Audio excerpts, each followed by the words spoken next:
Okay, is this a stream? It's an ugly stream because I hate that shadow right here. And if you can hear this, well, if I can hear it, because I'm going to check now, then it's going to be my first official after some... Oh wait, this is my live stream. Okay, this is going to be my first official live stream. And let's have a look. And, wait, I think that is the old live stream. Here's the new one. Wait, I think that is the old live stream. Here's the new one. Wait, I think that is the old live stream. Oh my god. That's so weird. Hearing my past self like 30 seconds ago, like again and again in this vortex of videos and time travel and really cool and kind of new. This is new.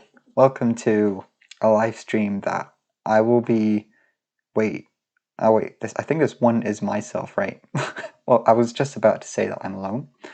And this is an experimental live stream, and it's an art live stream, and I have ideas. It's not really a plan just yet, but I hope it's going to develop into a plan when I do this more often and then more regularly and try to, you know, motivate myself to do more, because this is now page 114 of... Well, what's the date? I always have to check. I mean, it's nearly midnight, so this is 15 minutes before midnight. It's still the 26th February. Not February, it's September 21.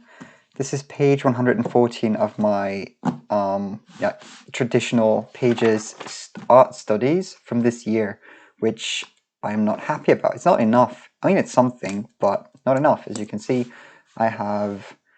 in all those months, 9 months so far, soon it's going to be 10, I have only done 114 pages, and that has to be more. And maybe if streaming is something, I can do a little more than that. Oh wait, I'm not on my YouTube dashboard to see what's happening. Right, there you go. Okay. So that's a stream. There you go. That's funny. Still checking everything out. But yeah, here we go. Let's make this something.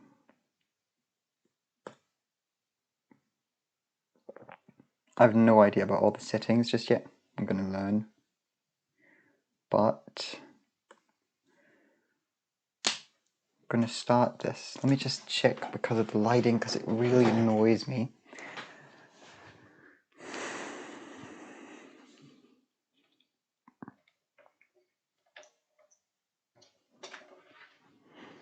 It really annoys me. It's the worst shadows ever.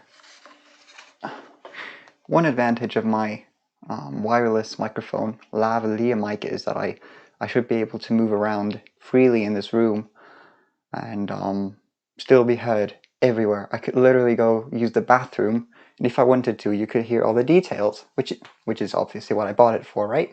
Among the reasons, let's say. Not the primary reason, but it is feasible. It is doable. So I'm proud of that.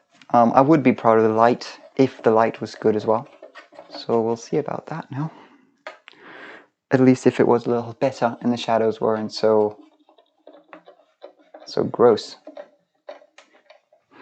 Probably going to be gross all the same way now, because I have no idea what I'm doing, and I'm essentially missing my diffuser. So the shadows are just the same, really. I don't even see a difference. Is there even going to be a difference? I'm not sure, but yeah. Just like my videos, the streamings and live streams are obviously going to be changing and developing and hopefully improving. This is my first shot, and I have no idea about anything, and we're just going to try things out. And I just put that camera on here out of vanity, just simple vanity, and nothing more. It serves no purpose except for bragging that I have one. Anyways, how about we do get to the drawing, right? The drawing part, because this is what it's about. I need to draw more, and I need to motivate myself, and I need to make studies and get somewhere to the end of this year, because yeah, art is still a big goal of mine, and it is important, and let's go do something then. So this is page 114. That was page 114. Let's go over to page 115. I don't know what I should be drawing, but I was revisiting the basic shapes again, and I think what's important is to practice them. So shape bending, just like in Avatar, The Last Airbender, is going to be like very important. Okay, no, actual shape bending that, I mean, how about, I need to brighten up my phone. There you go. Oh, I'm hearing the cats outside. Not sure if you do, but they're fighting right now. That's great. I thought I'd make sure my grandparents wouldn't disturb me now. It's the cats outside. Goddamn, I need to tell them too that I'm live streaming. Yeah, so shape bending doesn't get me anywhere, but what's it called? Transformation? Naruto? Okay, that's good. I watched some parts of Naruto, but not the whole series, the whole show. Sorry, this is my me being just nervous and having absolutely no brain right now, no brain capacity. I mean, let's just type in all kinds of shapes, literally all kinds of shapes, and their names. Yeah, because I don't even know most of the names, what they're called. I think at least in English. So it looks so stupid, like all that primary school stuff. Here at least looks a little more professional, so I don't look like a 4-year-old learning the shapes, which basically I am right now. I'm the 4-year-old again, and that's what's happening. So shapes. For an artist, I don't think the octahedron is going to be of any interest, will it? It's just interesting to draw though, because it has this... It is an interesting shape if you look at it, because, I don't know, it has this plane right here. I mean, this one in particular, the way it's turned around, has this nice plane that indicates that we're looking at it from above, and it has a middle point that goes up, just like a pyramid, right? So the middle point, I don't have my ruler right here, so please forgive my incredible inaccuracies, but that's kind of the octahedron. I have no idea what I could use it for, you know, for shapes and actual objects to draw using the octahedron, but we could try and find something. Maybe there is something to use the octahedron for. And then, wait, is it? No, wait, we have a vertical that goes down like this, right? Of course it does. Why am I drawing it this way? I don't know. So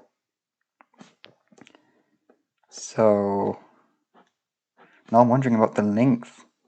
This is getting actually complex. And I feel stupid kind of imagining there is someone watching me laughing about how I have no clue what I'm doing, but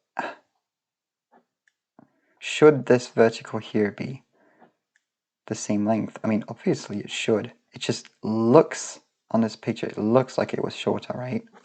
It only looks like it because of the plane here, right? Or is that not the case? I'm not sure. Absolutely should be the same length. Or maybe because foreshortening and things, because we're not looking straight at it, it is actually has to be drawn shorter on this. Oh man, I don't know. It could be, because we have like, I mean the box, the octahedron is sort of inside this box, perspective-wise, the way we're looking at it, right? So the octahedron kind of goes, let's draw its plane again.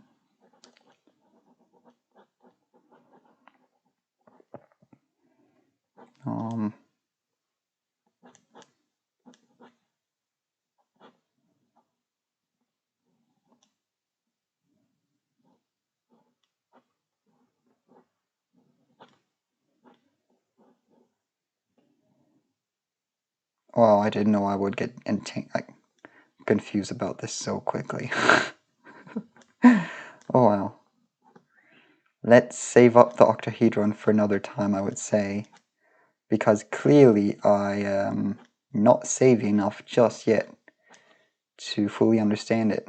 Because it is kind of complex. Because if you asked me, for example, to draw it in a different perspective, looking at it in a different way, I think I would be unable to do it. Because it's just complex, right? If I tried to draw like this one in a rotated way, so we would have the plane here would be different, so we would, let's just flip it around but horizontally. That makes sense, right? And then we'll have the middle point again. Middle point. Also, I do not have the YouTube dashboard open because I actually do not want to know if anyone's watching this. It just makes me nervous. Guess I will have a look at it once, but I'll prefer sticking to the actual plan, which is using this just to draw. And over time, when I get more comfortable with it and know what I'm doing and see what I can do with the live stream, you know, more interact with probable people, you know, possible people. Now it connects like this, and you know what? I think I found my new favorite shape to draw the next days, because this thing's a whole mystery to me right now. I didn't think I would love the octa, because I just realized it's basically just two pyramids stacked on, like, opposed to each other, let's say. Showing in, like, if we look at it straight, like facing it all flat, that's the octahedron, right? 1 point perspective. Here's the horizon line. Once we look up at it, let's do 1 point perspective looking up. Here's the top plane and then our vertical. Then it's going to look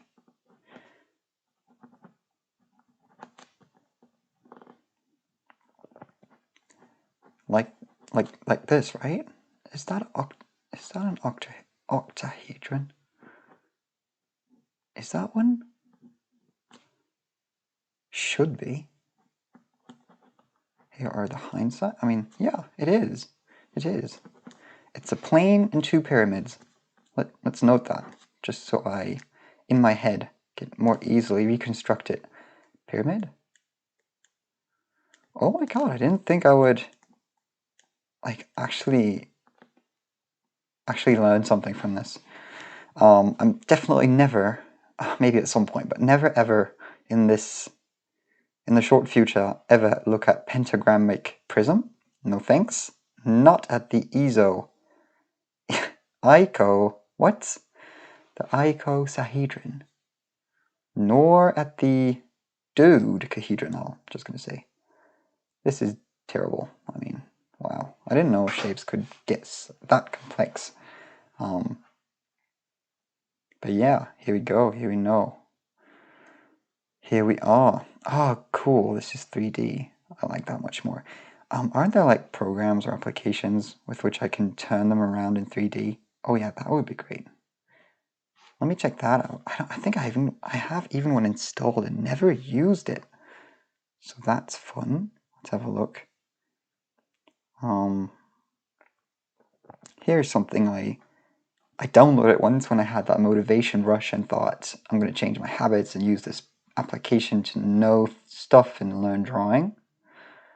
But with this application, it seems I can only do the cube, which is plenty enough already. But I'm so intrigued by the octahedron or whatever it was that I really want to know about it. And I know I do. Okay, session, thanks. There it goes! The octahedron! It's here! I have it in 3D!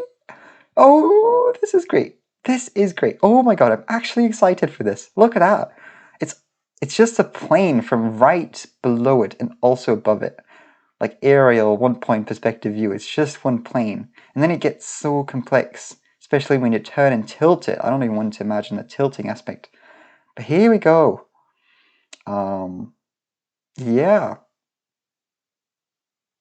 Octahedron. I need to use it more for silly doodles because it really teaches you about planes and all sorts.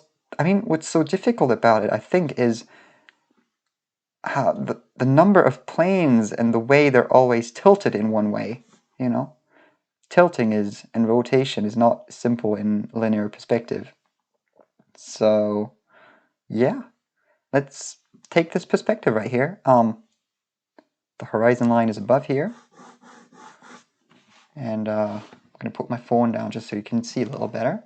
Also, I can most definitely zoom in a little bit. I think that's a good idea, right? Pull this more towards the middle. All right. So yeah, let's get drawing. I mean, here you go. The plane. So the vanishing point is around here. Also, we are gonna. I mean, no, I'm too lazy to search my ruler now because it's somewhere in my backpacks.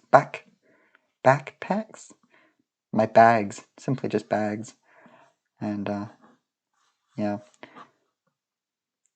So this one's close to the center point, which means the second one is very far away from the center point. So if this is like 3 degrees, we have in, how did that go again? We have like 87, I think it was, 87 in this one. Yeah. Something about angles and the cone of vision and that stuff I learned from Scott Robertson. Have to revisit that again as well. But yeah, here is the basic plane now in a slightly rotated perspective. That's what it is, slightly rotated. And we're going to find the middle point. Here we go. And then we're going to draw our vertical. I mean, this is a 3-point perspective technically. So, but do we see ever, is it? Now I wonder, the vertical, does it go this way or not? Should it be slightly angled? Because it's 90 degrees this way in relation to the plane. Is that the right way to go? I think it is. Now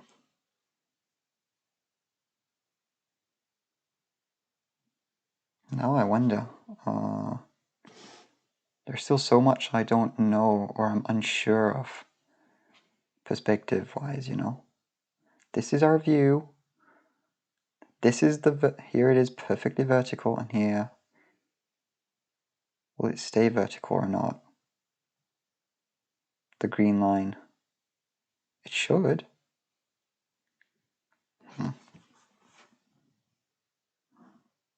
No, it should go this way. Yeah, it just means that my degrees are not fully rectangular, I guess. You know what? Let's just try it. Let's see what looks better. Let's just see what looks better. So here's the bottom pyramid. And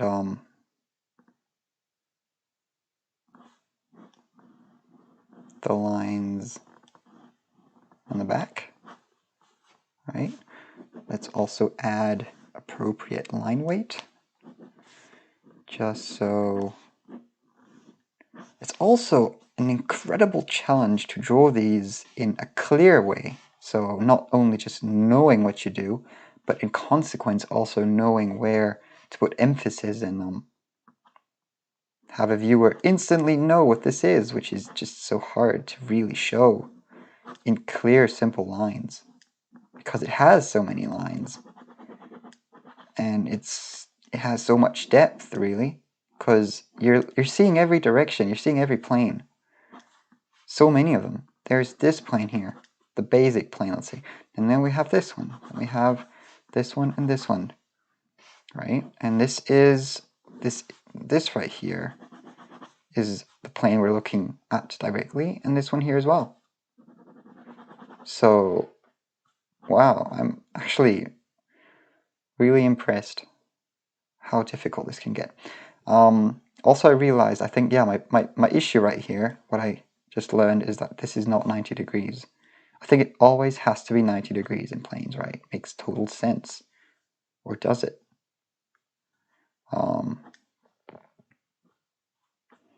I think what's good about this, I will definitely now take out my ruler. It's somewhere in my room. I just have to find it.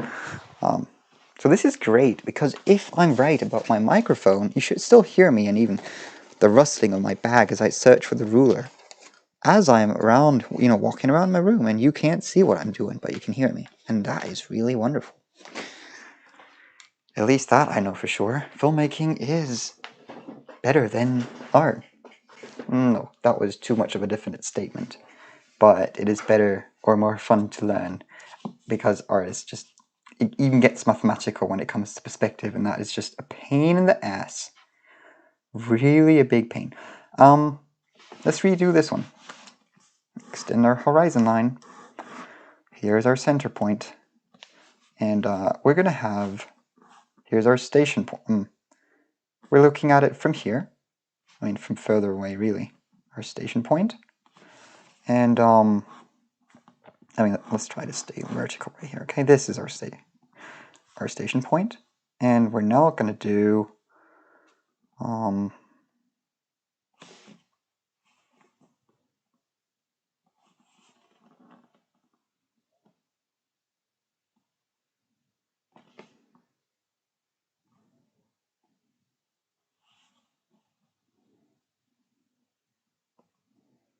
me think, 90, of course, is around here. We'll make it 10, and then 80 on the other side. So, turn this around. I didn't use a ruler in a long time anymore. Thanks, livestream, for motivating me to get my stuff together, sit my ass down, and actually, like, I've learned all this, I've studied all that stuff for the first time in depth, like in February this year, and then ever since I never fully continued the studies, and so I have lots of gaps and holes to fill in again, because I used to know kind of how it works, and now I got to build on those remnants. But yeah, this is the stuff now. This is our plane. Let's rotate my reference accordingly, which is somewhat like that. Maybe a little less. Yep. A little like that. A little higher horizon line. Thank you. Plane, we're gonna set it around here. Okay. Is the plane equal? I mean, I think it is, like plane-wise.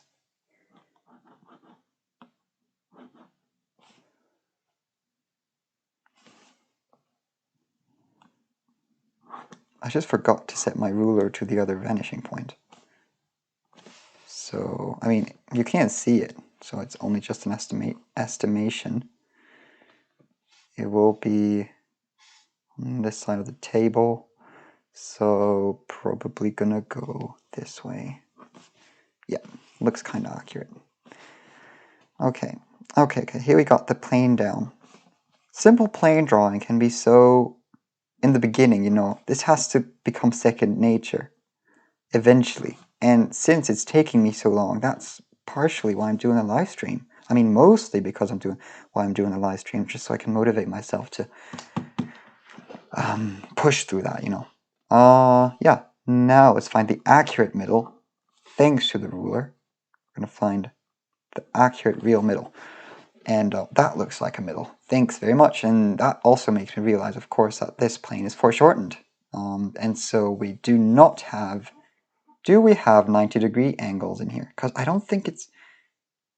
Is it a necessity? Because no. See, whenever things are foreshortened, you do not have 90-degree angles anymore. It makes sense. You just have to you know, it has to become your second nature.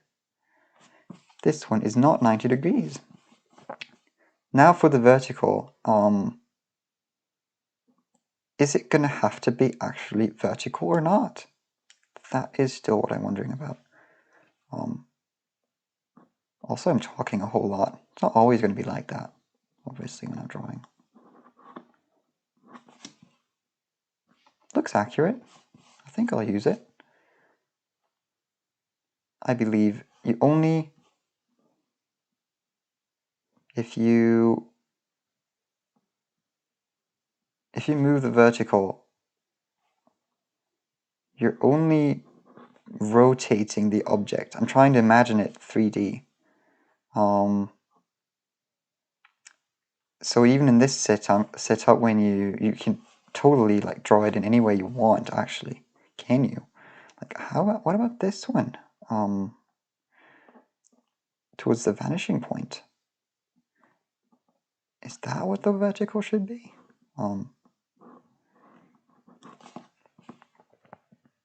You know, like this way. And then we have the parts meeting over here. No, definitely not. It's going to stay a vertical. Yeah. So now I wonder if it's also, it should logically be the same length on both sides, right? Should it? 2, let's make it 2 and 2 centimeters here over in Europe. It's not anything else I don't know about. This American system. Imperial, I think it's called, right? 2. Alright, now let's see what we're going to end up with. Well, much better than our sketch on the right, so yeah. Remember, kids, don't be a lazy man like me. Use your ruler and study stuff. Here we have an octagon. Octahedron? I think it was an octahedron. Hegon. Octahedron. Octahedron. Hegon. A double pyramid. Right? Yeah, right. Okay. So that is pretty cool indeed. The vertical is logically is the same length on both sides, but it does look so much shorter on this one because of the plane intersecting most of it. So it just looks on my phone, it just has the appearance that this one here is shorter, but it is not. It is, or is it? I mean, on my phone it still looks like this upper part from the lower part. Let's actually take out the ruler and measure that one. 1.5. 1.5. Okay. And here we have 1.3. So it is shorter. I wonder if that's just foreshortening or something. Because here right now, it is the same length. 1.5 and 1.5, obviously. Yeah, because this is 1 point perspective looking right at it. Well, 2 point perspective technically, but you know, now it's 1 point perspective. As soon as I move up, this bottom part, the vertical line, is going to get shorter, is it? Now it's, you know, in relation to the upper one. 1.5, 1.3. So I guess it's some sort of foreshortening. I think it makes total sense that it is, but I'm just not sure because I haven't 100% completely understood the subject. Also, I think I'm going to look at my YouTube page eventually. Okay. What does it say? Any warnings?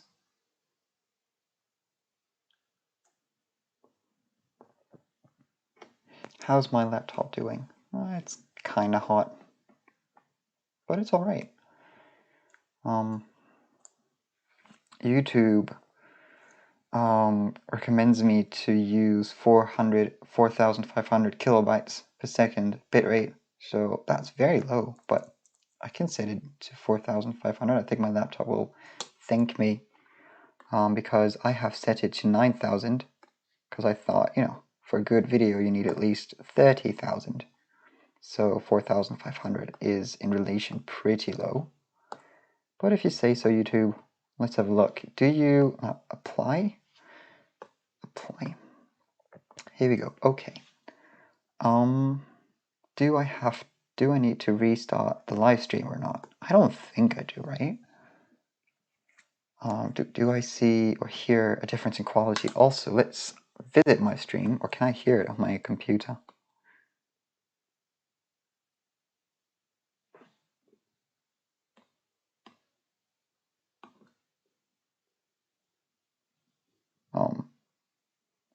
Can you hear me? All this time, could you hear me? I hope you could. All the lines on the back. Yep, all this time you can hear me. That's good. So the audio is working, right? Yep, all this time you can hear me. That's good. So the audio is working, right? Yep, all this time you can hear me. That's good. So the audio is working, right? Cool.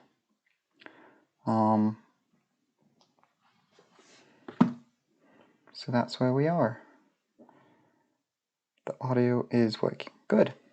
Check is done. I don't know if the bitrate is now at 4,500, but I'll check later. For now, I'm just gonna leave it as it is and continue the drawings. All right, so I'm not sure if I'm going to continue with the forms and shapes. I think I've had enough of that.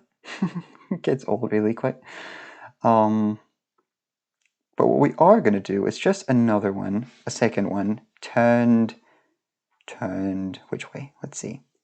How about this one looks fun. Let's move the horizon line a little bit up the way. A little up. Here we go. Forward towards the center. And I can still zoom in a little bit with my camera. Oh shit, I moved it. This is all still very delicate. My first time overhead rig. Wasn't simple to come up with it. And it's still very fragile because I'm fully budget and I do not have the very appropriate, I have a very improvised system. If I could show you, I would. I will show you eventually. But yeah, anyways, there we are. Let's pull the camera over here a little bit, just so. Canon, good camera. There are better ones, arguably. I will not dispute that, but you know, there it is. Just for fun, just to make my stream more interesting. All right. It is getting a little tight. Let's just remove the lens cap so we see the beauty of the lens. 22 millimeters. Pancake. I don't know, man. This is not necessary. At the same time, it's absolutely necessary. Okay, let's get back to drawing. Here we have a nearly 45-degree setup where we're looking halfway turned. I don't know. Here's the new center point, center visual, vanishing point, visual vanishing, visual point, right? Of course. And we're gonna draw our station point, which is again here. What happened if I moved the station point just for fun? Just for fun. It's gonna make everything smaller, I guess, right? If I move the station point down there. And then we are gonna do that thing again. What's the degrees? It's more on this side, on the right side, more degrees. So it's gonna be like, let's say 55. 55, if not more. 55. Actually, is that, no, the station point, if I move it further away, the object is going to be bigger on the paper, right? I mean, this is 55 degrees now. So the vanishing point will be all over on the other side. Very long vanishing point. Let's call this stationary point 2, vanishing point 2. I mean, it's the right vanishing point to be precise. And then 55, that makes 35 on the other side. So let's make a 35-degree angle. 35, 180, 50, 145, here we go. And we now have our 2 vanishing points set. So I'm now very far. I'm just wondering, you know, about what happens when I move the station, like myself, me as the viewer, much closer. I mean, it only affects the size, right? That's what I'm trying to discover right now. So let's do the same thing again. 35 over here. 180. Now this is going to be a little difficult because I cannot reach to the edge of... how am I going to do this? Oh, is there a way I can do it? Let's try the other side then. 55 is going to be here. This one worked perfectly. I'm right on the line. 55 of our station point 1, right vanishing point 1, in our right vanishing point 2.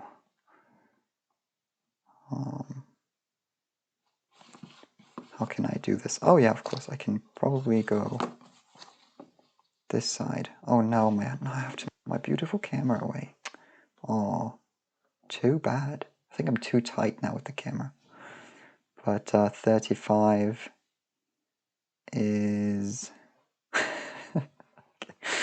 How the fuck am I getting the 35 out here?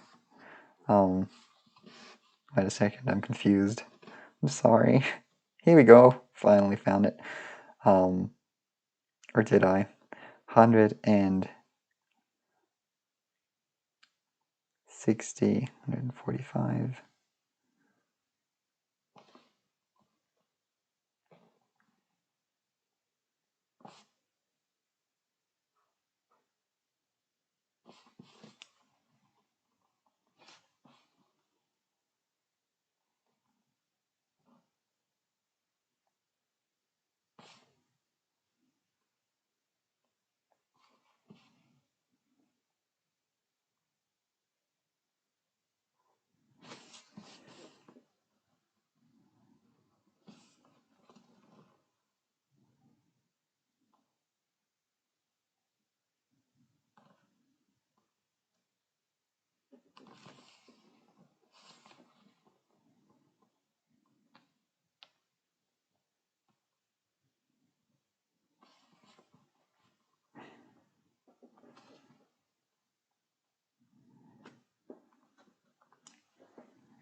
Oh, here we go. I think I finally found my problem. I don't know what was happening right now. I have no idea. That's how you measure angles. Yeah, anyways, 145 was our 55 degree angle, and then our 35 is measured not vertically but horizontally. I have no clue what just happened. I'm sorry. Here you have my woolly brain in action. 90, 60, and 55. There we are, finally. Okay. Just ignore that part. In a live stream, I know that's going to be hard, but it has to be a habit to ignore lots of things if you watch my live streams.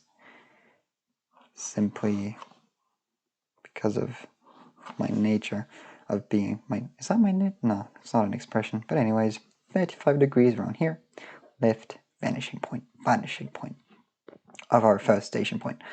So that basically just means we have the same construction, just smaller. That's all that changes. right? I mean, we have a smaller cone of vision as well. Let's use the smaller one, just so I don't have to use up too much ink. 30 degrees on each side, because we only want the 60 degree cone of vision, the undistorted one. I'm going to have to make my pyramid really small then. You know what? I think I am going to... We'll have to see is, does the 30... Do the 30 degrees work in here? Or are they going to be possible? No, they aren't. Okay, let's use a smaller station point. 120 around here, and 60 around here.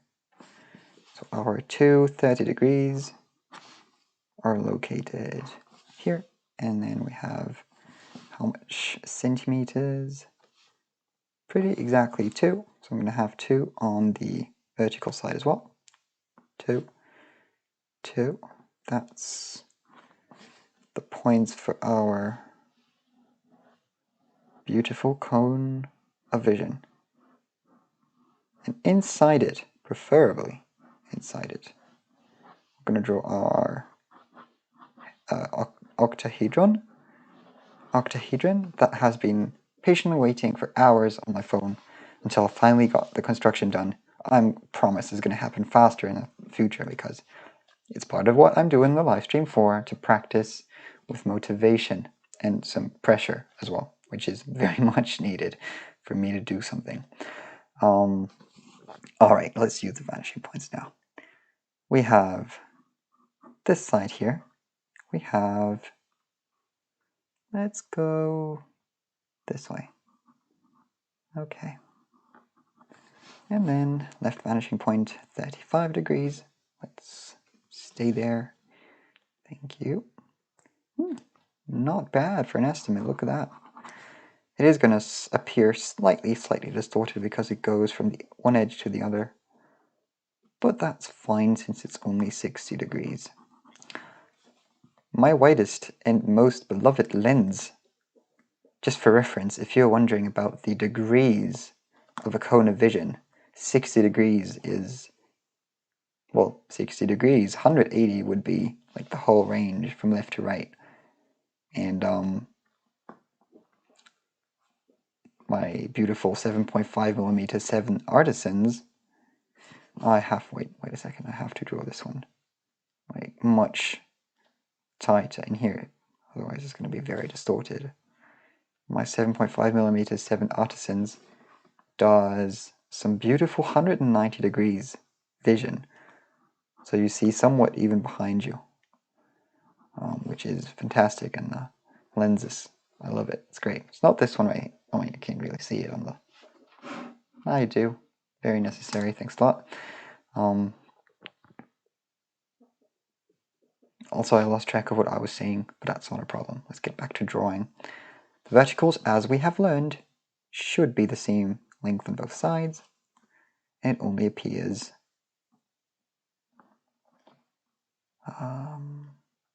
is it foreshortening actually? Because foreshortening stems from the diminution of parallel line, that's convergence parallel lines. The diminution of parallel lines, of vertical lines. Yeah, I should read that up again. I'm going to show you in my notes, and then I'm going to learn probably more. With all those many dumb questions in my head, I think I'm going to remember the answers much better once I have a look at them again.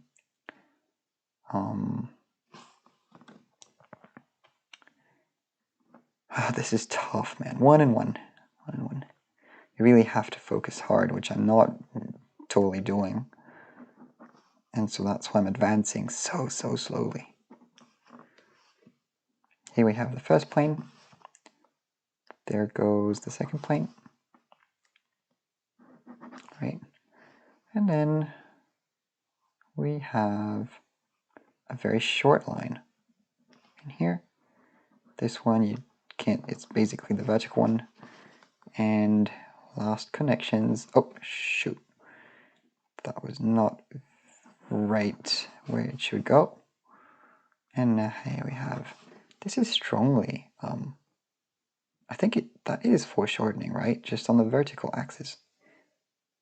I mean, foreshortening, let's have a look again. Foreshortening is whenever a circle turns into an ellipse and then into a straight line. This is foreshortening, okay? Because we are turning around. We're looking at it from the side now, whereas here we are in a one-point perspective, looking straight at it. So what I am experimenting with is this sort of vertical foreshortening, which then should be this, right? I think that's what vertical foreshortening is. That's what I'm so confused about in this triangle, what's happening with the lower part, because it's very foreshortened, since we are more looking towards the upper one. This one here is kind of like this ellipse, you know what I mean, sort of. If I had to place an ellipse, let's do that as well. Let's just guess the vanishing point real quick. Okay.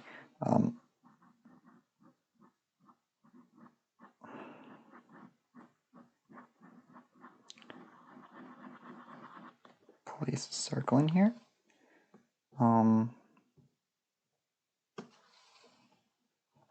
If I now recreate the same plane much further down the way, here, is that a circle?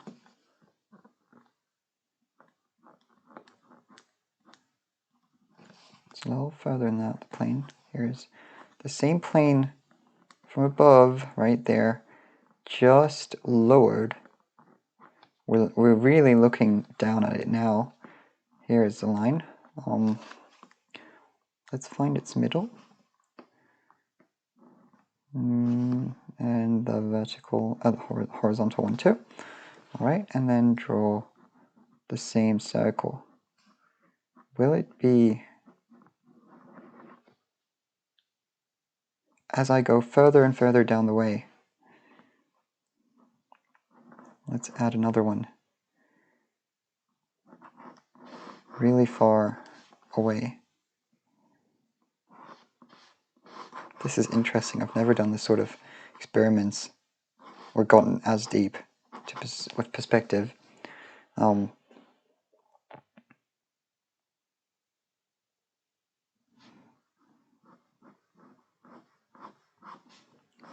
perspective vertically, right?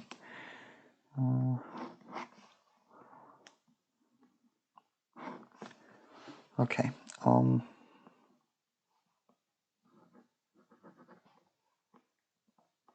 Maybe not as strong.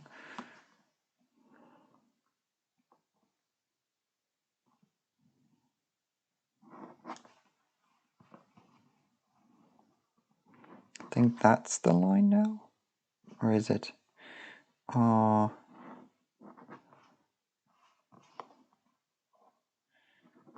is it not? Is that further down? No, it's not. What am I doing wrong?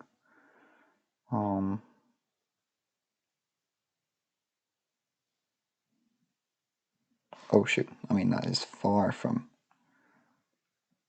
our initial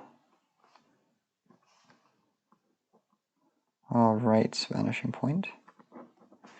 Does it go all the way this then? This, oh, all the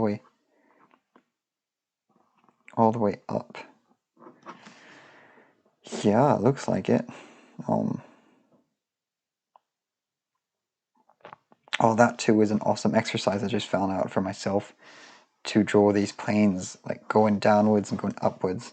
Totally gonna have to do that. But yeah, this is now less and less foreshortened. Wait.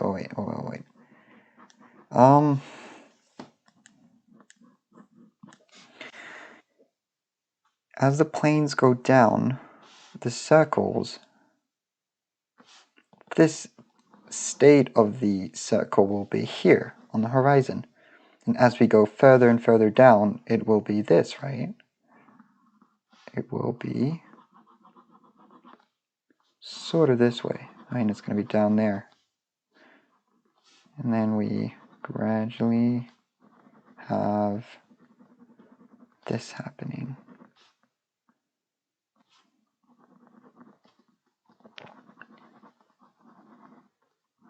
Here we have the same circle again, and then it spins right, round, right, round, till you go down.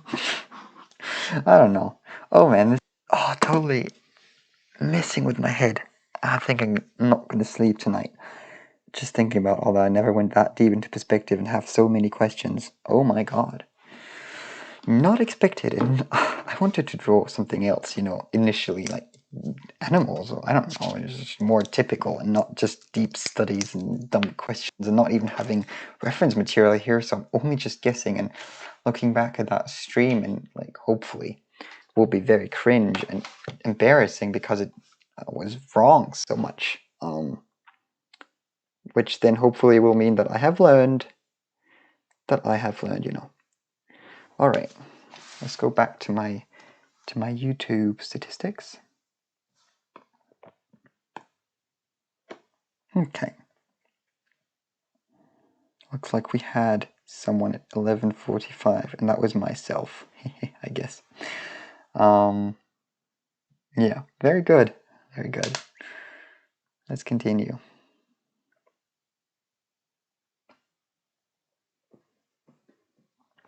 Only been streaming for 50 minutes. My laptop is, yeah, going all right. It's all right. It is pretty all right.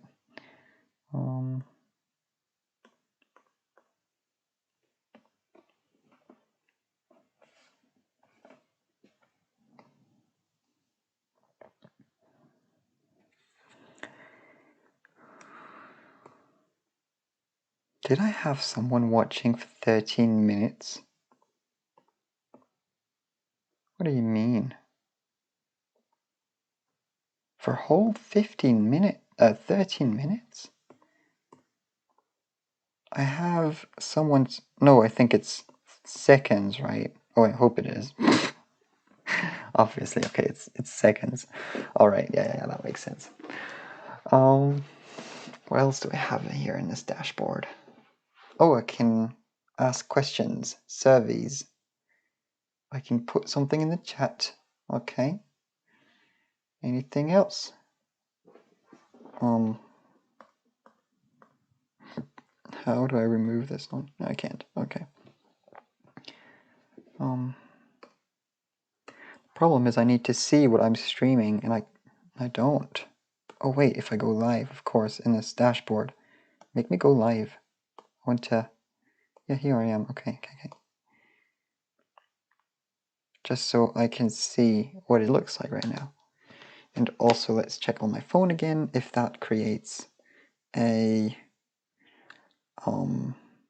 view on my dashboard, if I create my own views. What does it say now? Is there someone watching?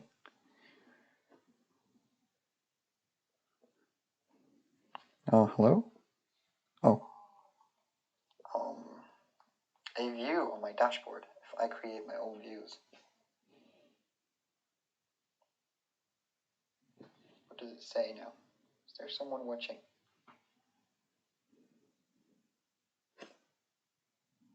Oh, hello?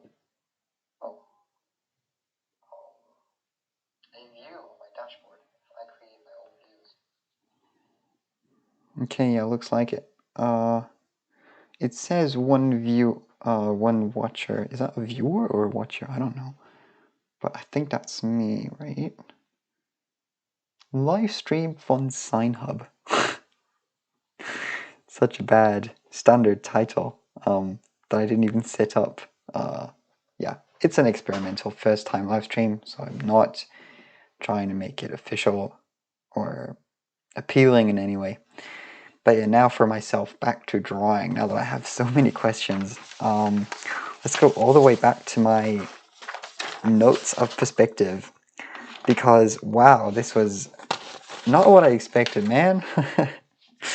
Really cool. Here, line of sight.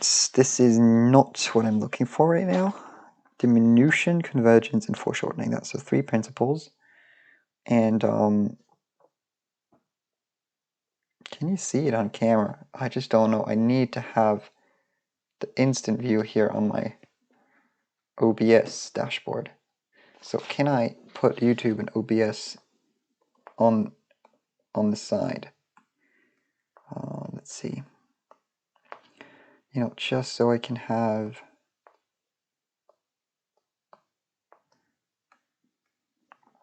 an overview of both. I need that. While at the same time seeing the chat for future live streams where it's important. I mean, this is very good. I can just put Open Broadcaster above. It's going to do fine. And that is about right. That is very right. Now I can see all at once. All right. So back to searching for my perspective notes, because I need my questions to be answered and I have to find the answers, because this is a long time ago. Let's go back to, as I said in the beginning, like February. Here are some notes. Now I'm going to be curious if hopefully I find answers to my Octahedron mysteries about my foreshortening principles and the diagonal stuff.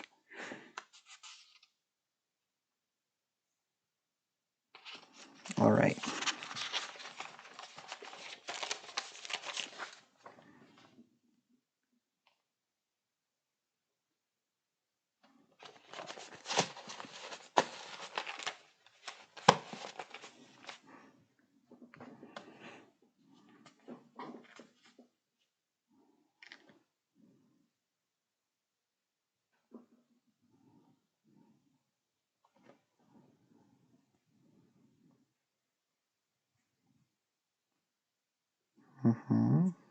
That's just something entirely else different, but also good to know.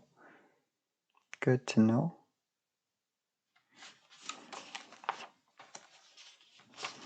Gesture drawings. This was about color and light. This was a comic idea that I still want to work on, hopefully one time. Shapes, shapes, shapes, shapes, shapes, shapes.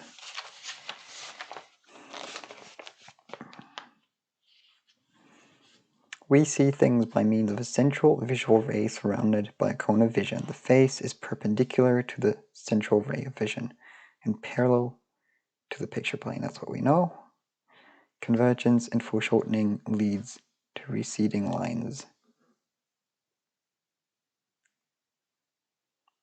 Convergence and therefore foreshortening.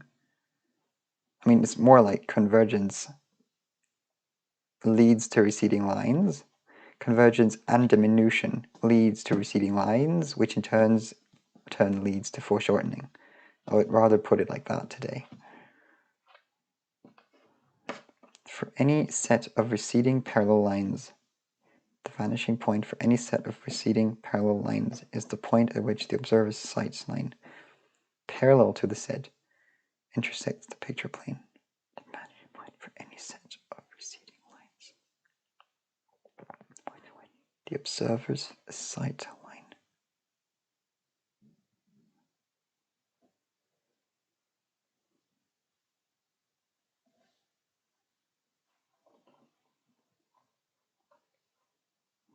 I have an idea. I'm gonna, because it does distract me, the number of viewers, I'm actually gonna put my OBS above, like, I'm gonna overshadow it with Open Broadcaster and just gonna see the comments, so in case I can see them and respond. That's the only issue. That I don't want to know if anyone's watching or is not or whatever, you know. So now that's good.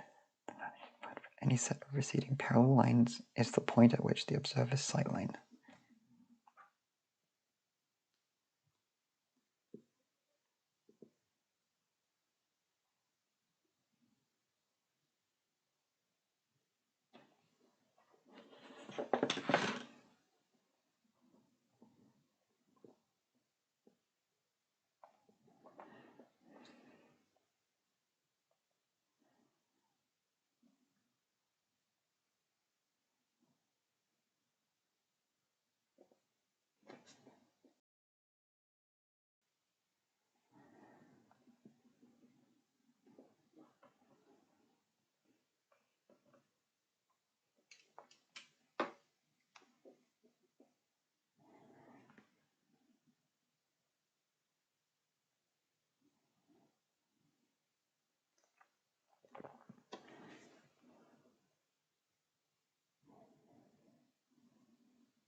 Yeah, I'm getting 90% of my notes.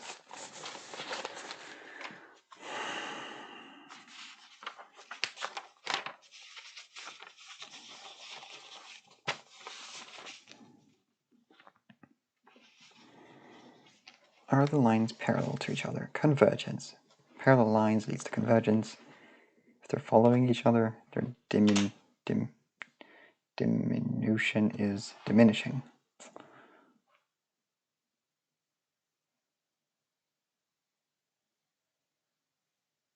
Are the lines parallel to the picture plane? Foreshortening if they aren't. Yeah, that's something I need to note down again, just for me to remember. As soon as... where's my pen?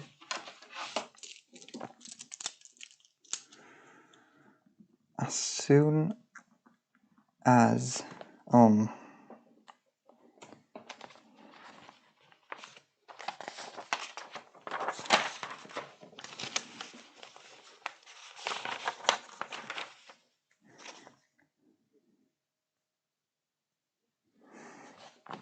as lines aren't parallel to the picture plane,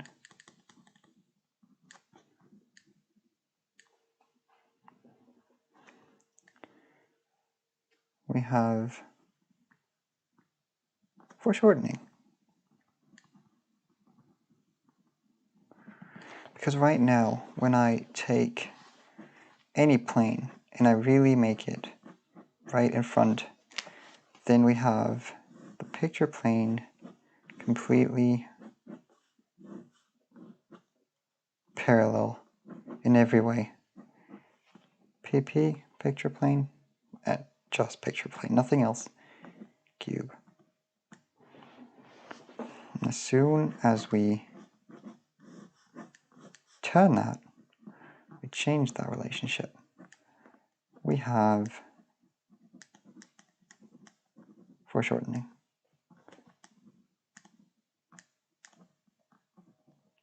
Just for me to remember, to really, really not just understand, but intuitively, without thinking about it, know when foreshortening happens and see it in pictures and deliberately point it out, this is foreshortened because the lines are not parallel.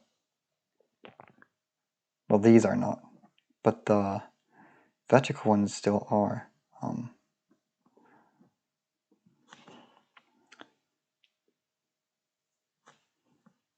One type of foreshortening, I'm just going to call it. The second type is when both sides do. So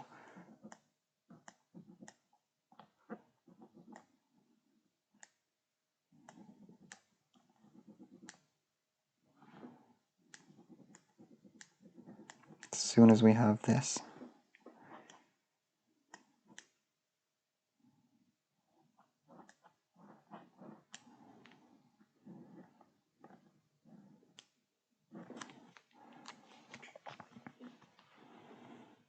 now if I try to imagine this from the side, here we have a man standing, center line of sight, picture plane, and here is the cube from the side, okay? Everything parallel, horizontal, or as well. Second situation, same again. We have pelvis, the torso, and then let's not make this complicated. That's just our guy again. His center line of vision. I mean, it goes all the way there, really. His picture plane. And now we have, how do I draw from the side? Good exercise.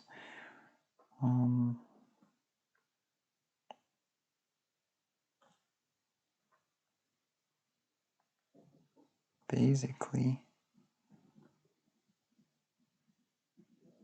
it's that, right? I mean, looking at this scene, I too have, as the viewer of this scene, I too have my picture plane.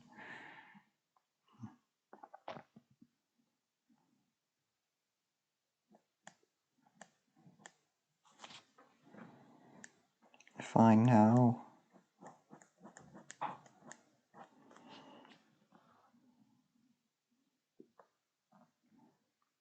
take the same object further away,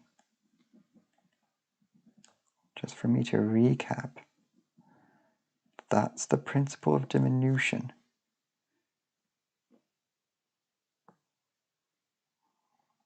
It will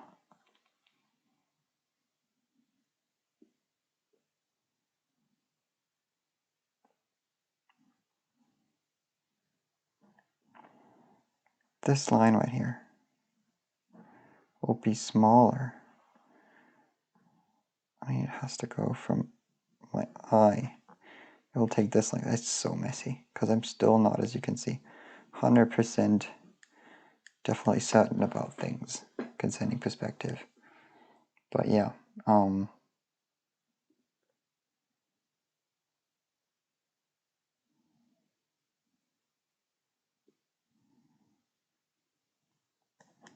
that's the state of things. Let's just leave it there. Still piercing through half of this stuff. That's basically that lesson. Yeah, it goes, of course, everything moves out from the eye as a starting point. Obviously. Don't forget that, okay? All right.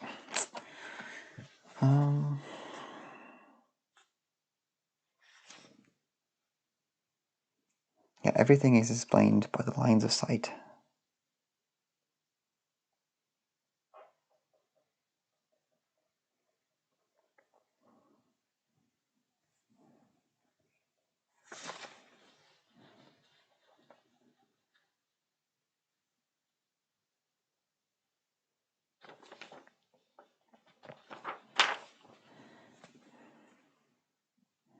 Horizon line is optional in perspective. If we rotate the form, it becomes an axis line. Yep. The non-receding edges must remain perpendicular to the axis line. The non-receding. Yeah, and as soon as we have foreshortening, we do not have perpendicular angles anymore. Here we go. Also something to note, and have become your second nature.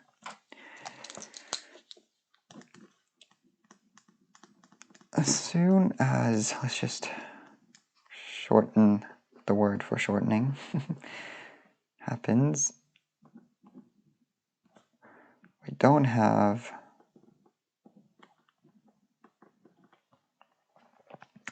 we do not have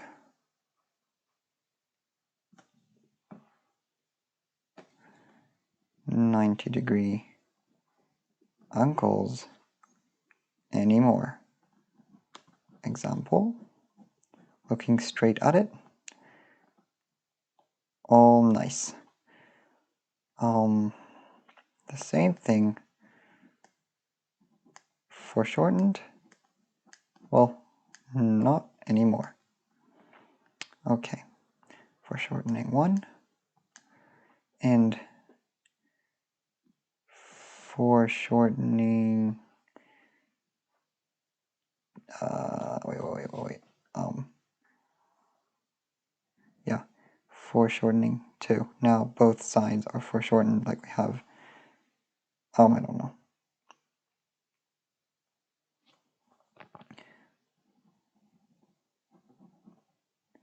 Now it's like foreshortened in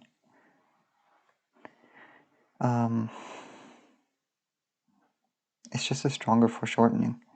What am I trying to prove? Let's do that exercise now that I've figured out before, which is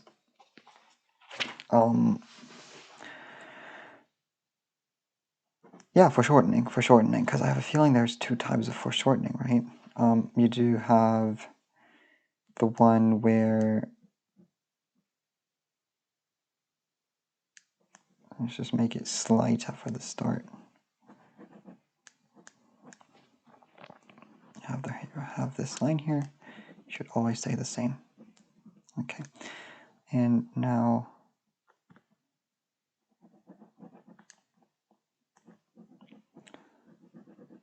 I mean, the thing is, this line here always stays the same length. That is important to know.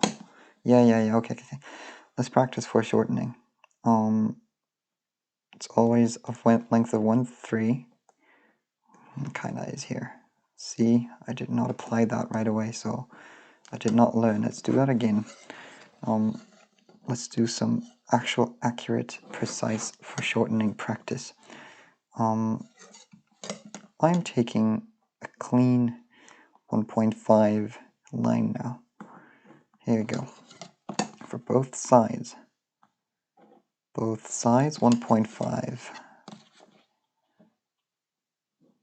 Alright. 1.5. There we go. This is a fully non-foreshortened, beautiful plane, but boring at the same time. Now, however, we keep the 1.5. How do I know how much I move up? I mean, I decide that depending on the degree of foreshortening. So that means 1.5. And now, in the middle, we have our vanishing point. Oh, why did I choose 1.5? Now I have to choose 75 in the middle. 775, here it is. Yeah, that's what I need to do. Also find the middle point. No, that's not the middle point. Here it is. Here it is. And then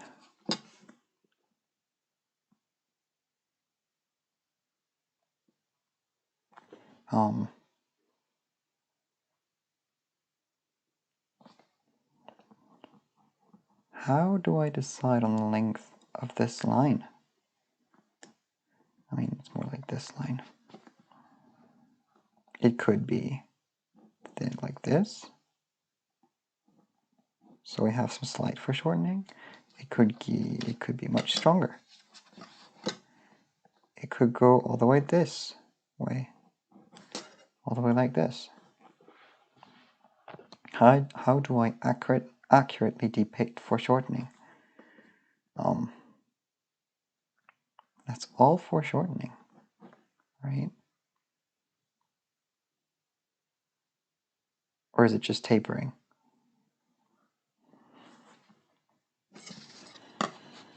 All I know for sure is that this line remains the same length.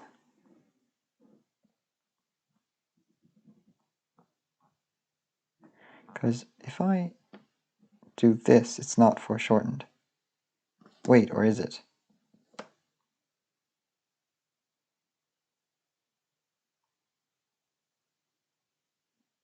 I think that's the right way, actually. I think I just have to keep them.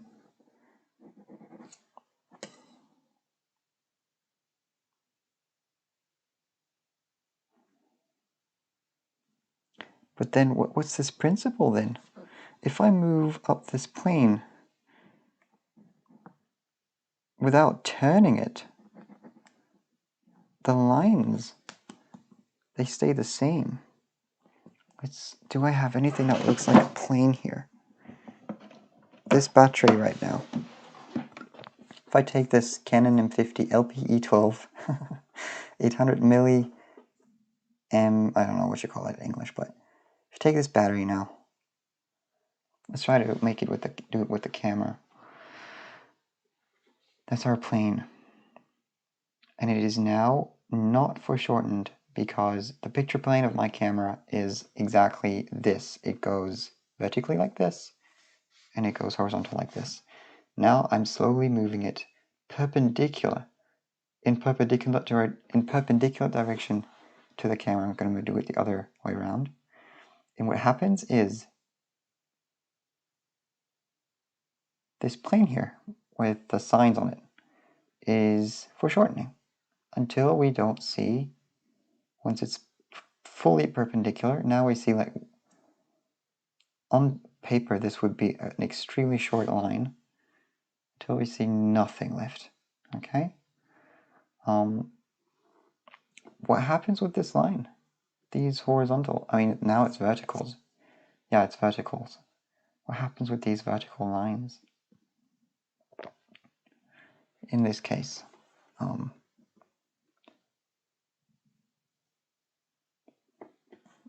they do,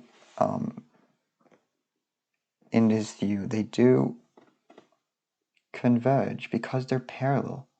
They're parallel lines. And parallel lines always recede because of diminution. Because this point here is further away from the picture plane than this point above. So it has to move inside. So this is not right.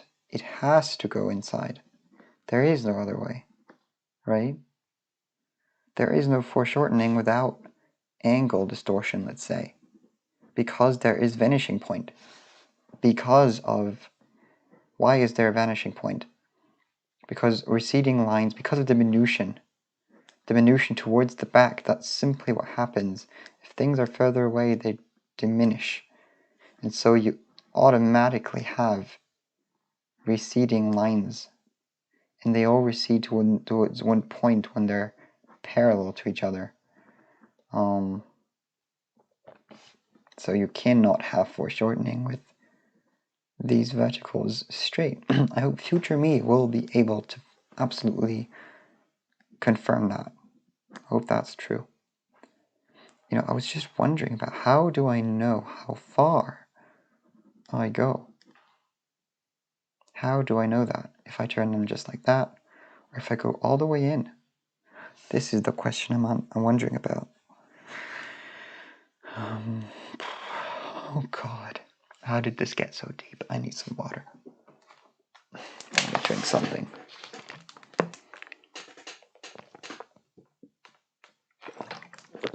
I think I'm gonna mute this because my microphone is right on my, in front of my neck, and I think it's gonna sound gross.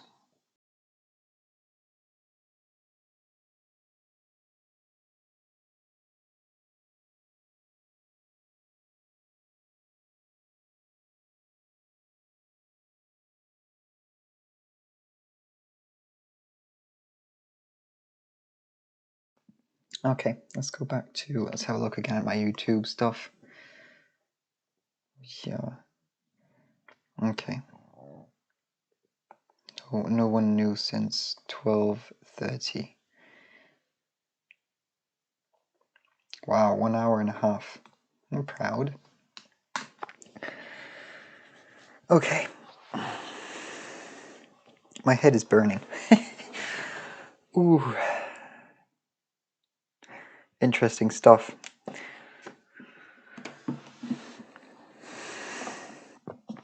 Let's just go through. Let's see if there is more I can learn from my pages right here.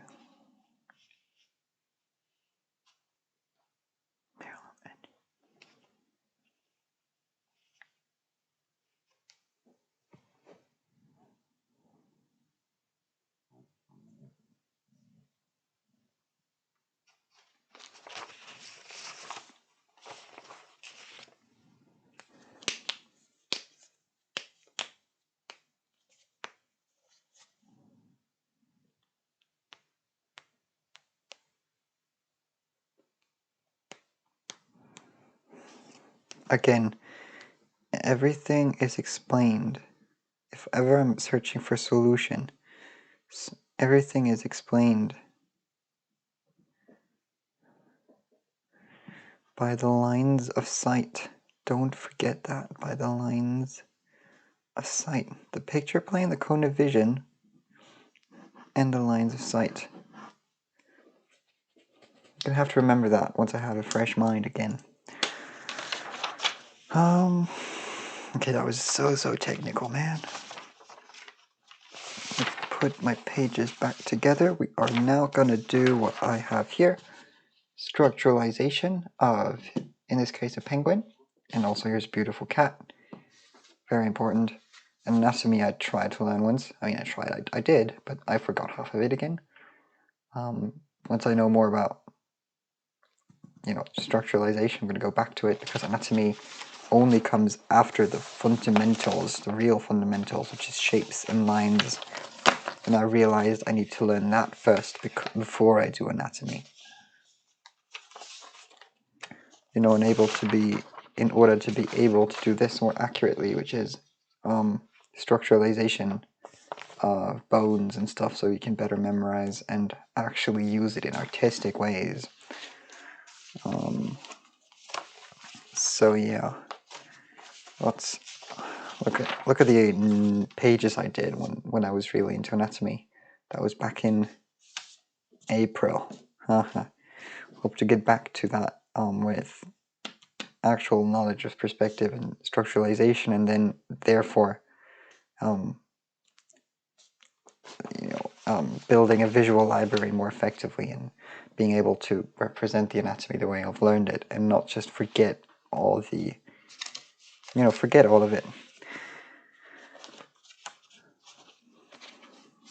going to reassemble all my pages.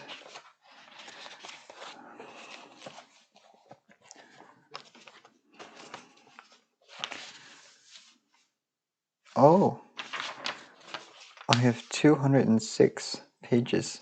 Never saw that. Oh God. Okay. That means I actually have technically, now with this one, 116 pages from this year so far. Would be nice to get it to 300.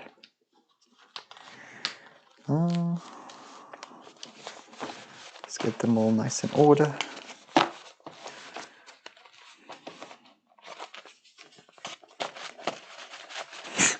I'm sorry, I'm trying to keep this tidy, neat and tidy. Okay, here we go. Okay. We still have some space to use for more leisurely drawing, let's say. So we are going to pull up foxes, because I love Tales of Sail, and episode 3 is soon going to come out. I'm just going to pretend someone was watching and then show, in case maybe someone's rewatching a live stream. In case you do and you're at that point right now, then I honor you and you're the best one ever. But yeah, Tales of Sail. Oh wait, no, I'm not subscribed with my other channel. It's not that I'm not subscribed at all. Don't worry. But yeah, anyways, I'm not criminal. But yeah, you are criminal if you don't subscribe to that animator, because she too does live streams, I see. And let's have a quick look at that. And we are live. She's the most adorable person ever. It's like I could lift a plate. I'm not that weak. And she makes the most adorable animations, and really admirable. And yeah, Tales of Sail is soon gonna have its 3rd episode, and aiming to become a TV series eventually, which I absolutely have the faith it will, and I want it to, and this is part of my life mission to make it happen, so that I can make my own kids, beyond my own enjoyment, make my own kids watch Tales of Sail, because that's going to be my number one series I want them to see. TV show. Anyways, foxes. Let's go back again to fox skull versus wolf skull, because I do know wolf skulls quite well, and I want those two. I've never actually compared them directly, so because they're all pretty so similar, but still, key thing for an artist is to know the slight differences. And now I wonder, do I find a site that shows them pretty well, or do I not? Canid Skulls, San Diego Natural History Museum. I never checked out these sorts of sites. checked out books so far. What I'm going to have to do is download my PDF books onto my phone because I usually have them on my laptop right here, but it's doing the streaming, so I can't use it for my usual studies where I have the book on my laptop. Coyote and wolf. Coyote. How do you pronounce coyote? Coyote. I don't know. I think I only have this one. Let's say can it scolds skulls compared.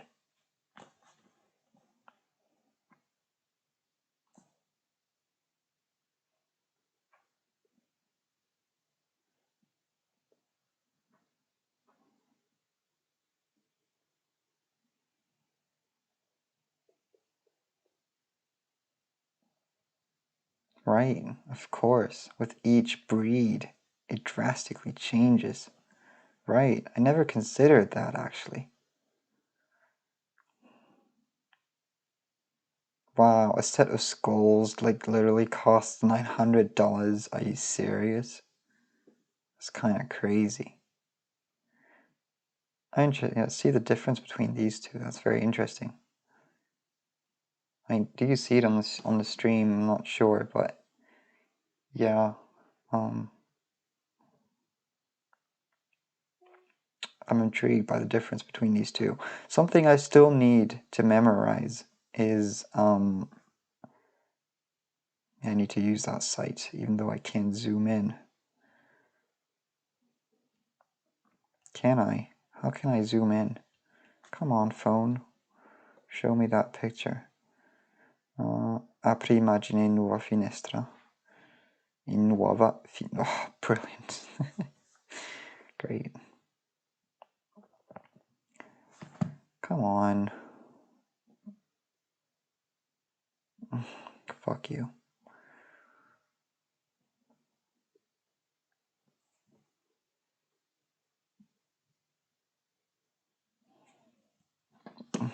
Let's still try different dog skulls. Let's see if I can get a good picture. This one's good. Genetics. The genetics of canine skull shape variation. Yeah, this one. Can I open it in a new tab? Just a picture. Oh my god, thanks so much. It's a good picture. I'm gonna salvate. Salvare. Dorsal. Lateral, I know what that means. Ventral is the opposite of dorsal, I guess, right? So ventral is from below and dorsal is from above. Okay. Grey wolf, Great Dane, Rottweiler, Greyhound, Yorkshire Terrier, and the Pug dog. Pug, whatever. What does CB mean in P? I'd like to know. But the lateral view is, oh, this is only the top part of the skull. Why though? Oh, because it's cut in half, obviously, so we can have a look beneath as well. I've never had a look beneath a skull, for sure. That's interesting. I mean, you see I think it's the nasal cavities, probably? Those holes right there. I know we have muscle around these here. I don't remember what they're called, these bones. But what I'm interested in is the structuralization, trying to better memorize the shapes of skulls, which is not easy, you know? So let's zoom in. Also, my camera is not... Now it is vertical. Its picture plane is not vertical to the table or whatever. Yeah, okay. let's concentrate once more and try to... So basically, this is an unforeshortened rectangle. Okay, now we turn it. That's what we do. We keep it unforeshortened. We turn it. Now what we do is we taper it. So this vertical line is longer than this vertical line.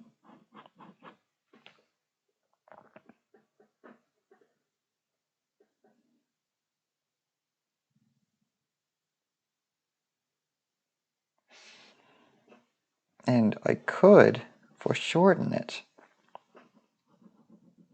by, for example, looking down at it. Now it's foreshortened too.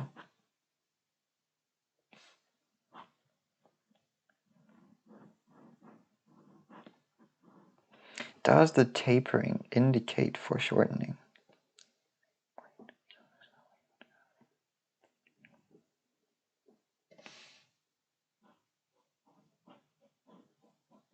I guess, right? This is foreshortened.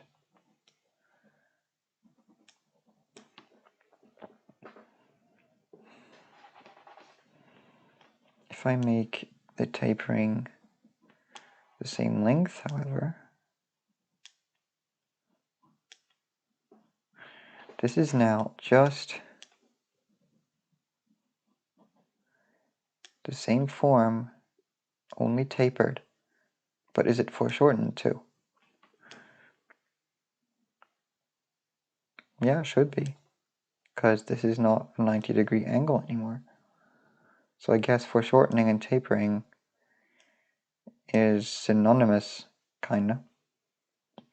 But anyways, back to the skull, which I've now actually filled up the space for already. Let's try to draw at least one skull on this page. Because it's slightly tapered. We have a bigger end on the right. And we have... So at its very core, what we have is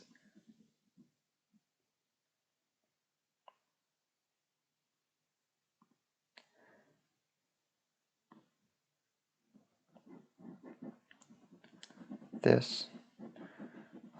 What could you call it? Some sort of nearly a square. And then it has the muzzle part beneath it. That's the skull. And then, as far as I know, which you can't see on the picture, but the bottom half kind of does this. And the eye is below that cheekbone. It's here. So if I were to draw that wolf, that grey wolf,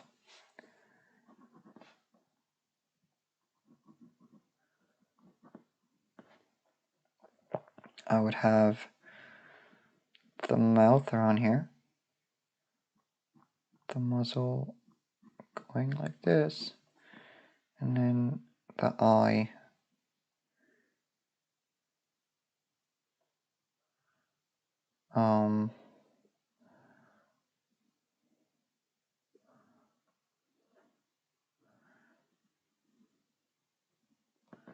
oh my god, this is bad.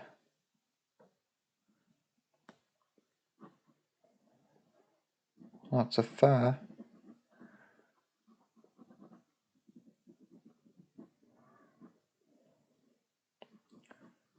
What about the ears? Wrap around, because it's the shape, you know, is slightly curved like this. This is something I forgot. Don't forget like these cross contours to really indicate shape. right? And then we have that same cross contour over here again.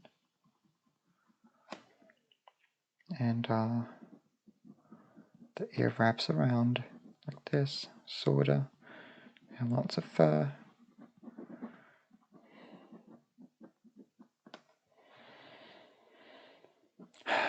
It roughly goes like that, I guess.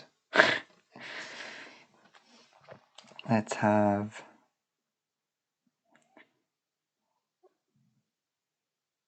wolf profile again, just to compare, see what I could have done better. I mean, yeah, obviously the ears are pointed. What a typical habit of mine, to always point into the back when most usually they are pointed to the front, so make them this. Okay, next time, hopefully. Don't forget that. Have the head around here. Low as always, tilted. And then it wraps around. Here you have, oh yeah, I forgot, obviously I have that, eyelid or whatever it is. Here we have the wrapping around of the ear. Goes all the way down there. Okay. Now it starts to make sense to me right now. Tiny light bulb moment. And the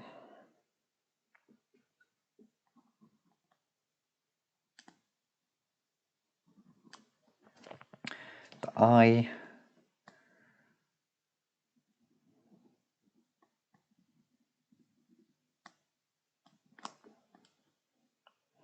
I've never fully understood yet how to draw eyes in... Right, I mean, yeah, how to draw eyes the right way. Because they're essentially ellipses, but the problem is I can never fully identify the planes they're lying on. What's that plane here? It is, if you look at it in plane view, we have a plane here, we have a plane going down, and then this one goes down further. This is basically the head, okay? Right? Let's go back to our...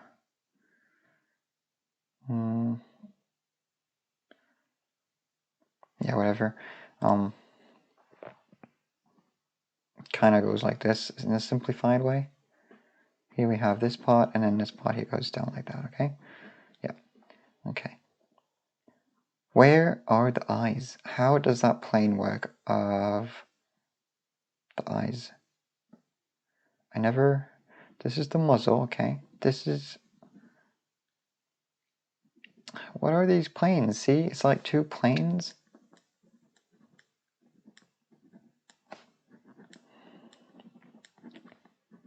Because you draw eyes, or in general ellipses and circles, the most accurate when you know the plane they're lying on.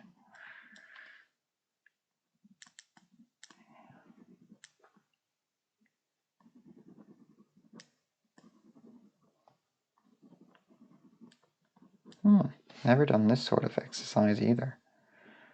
Like multiple shapes and forms turning around.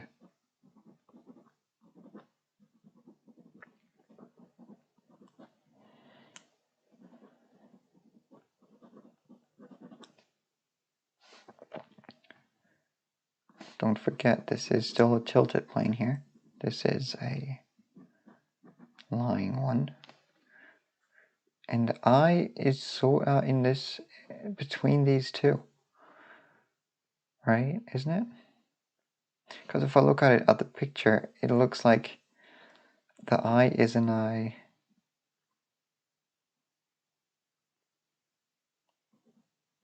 Plane like this, right? Major, the minor axis. And then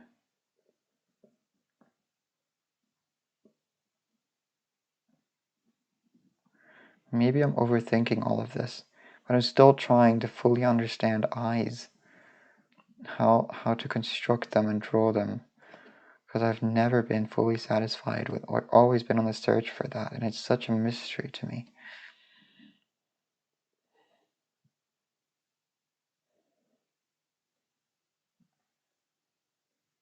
This is where the muscle starts. Okay.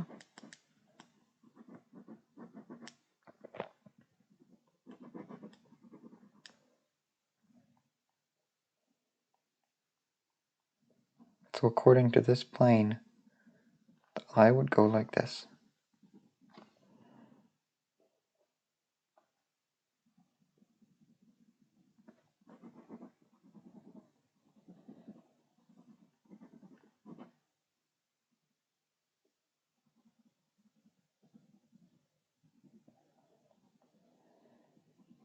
Oh God, man.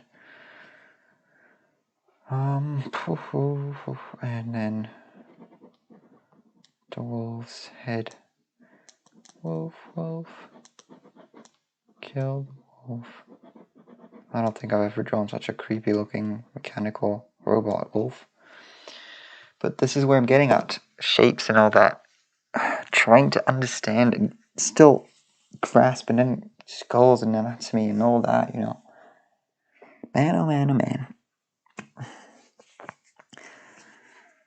And I could just always be overthinking, because I know many artists often, sometimes not, sometimes they do, have the attitude of just working out your intuition and just relying on that, and then sketching a lot, which I'm not doing.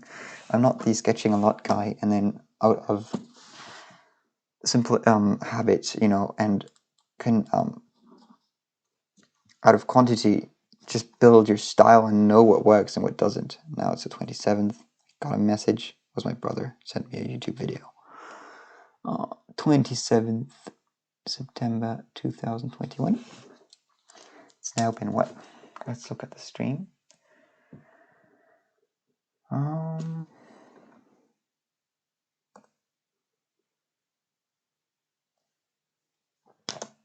I have to research for my live stream.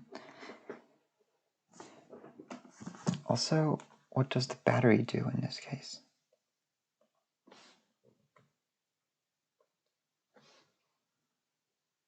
Yeah, kind of bad. Drains a lot. A whole lot.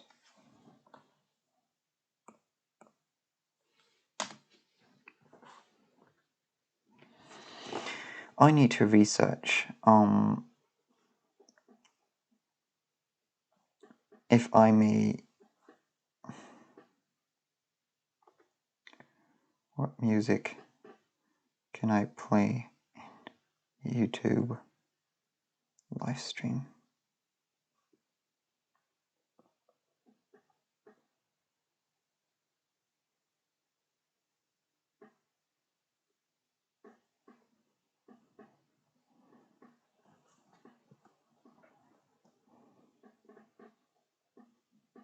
I don't want to know why I need music in my live streams. Okay. Public domain. Okay, I cannot listen to the music I like. Oh shit. Or can I? Who knows that?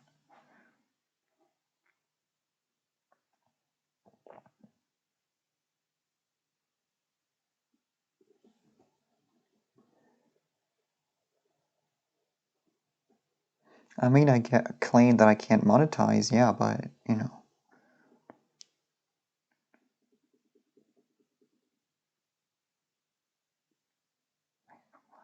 YouTube scans all live streams to determine if you're using copyrighted content, including music. If YouTube notices copyrighted content in your stream, a placeholder will cover your live stream until you fix the issue. Can terminate your live stream. You can only play music you have the license to on YouTube Live. Okay. Gotcha.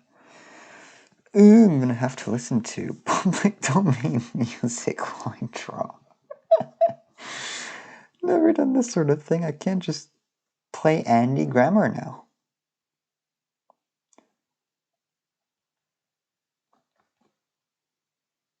No, but really, I mean, I think I've had people listen to whatever music they wanted to and not have problems, right? Come on. Reddit will say something just different for sure.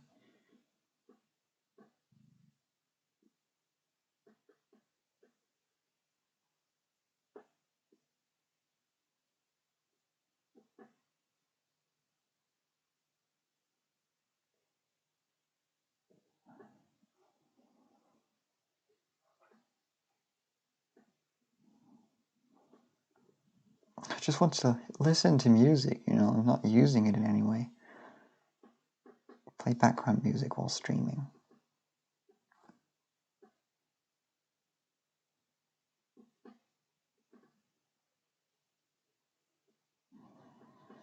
Okay, well, I mean, gives me the opportunity to actually have a look at public domain music. Does that exist on Spotify? Music? Yeah, public domain. Trying to find a way around copyright laws. Music is found on Jamendo. Is this all public domain? I hope it is.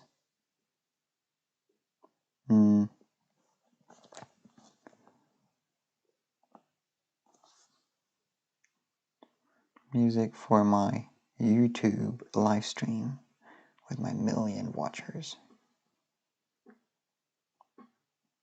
Epidemic sound.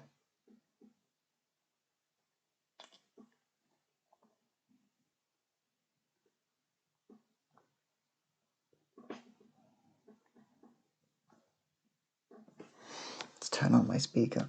Just see if YouTube will react or whatever. Okay, because I really need my music. It's been soon it's gonna be 2 hours, right, without my music. Oh God.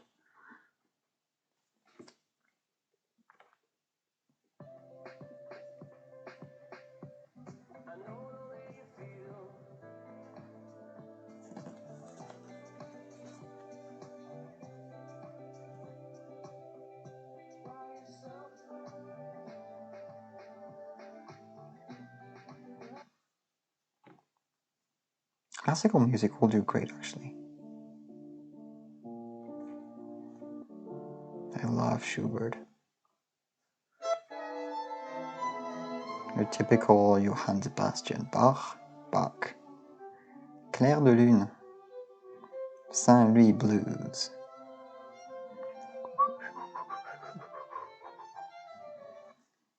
Yeah, let's use some of it and see how it sounds in my stream.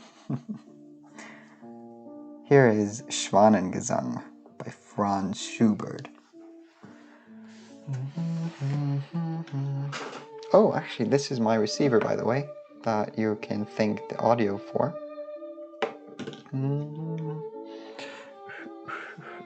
I used to play the violin, take violin lessons, and one of my peers, co-students, performed this one live in a concert, so... Oh man, that's memories. Oh God.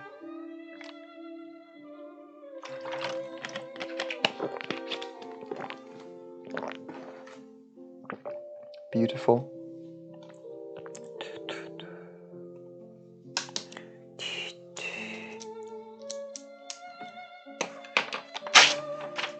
Page 115. Done. Wolves. Foxes. That was initially my initial plan.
Medium-sized dog-like skull with flat or concave surfaces to the post-orbital processes. A medium-sized dog-like skull with flat or concave surfaces. Flat to the post-orbital processes. I have no idea what that is. And only very slight inflation of the frontal sinuses. It's probably a fox. Frontal sinuses. Oh god, I have a lot to learn.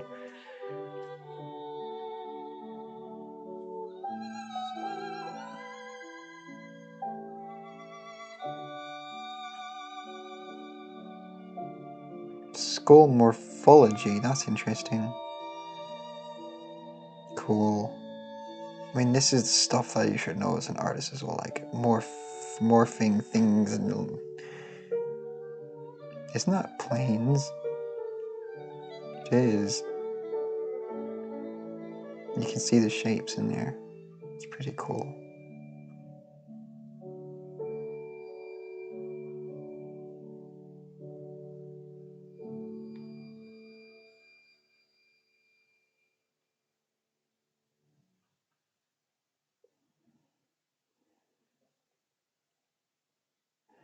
Let me quickly see my own stream if the music is too loud or whatever.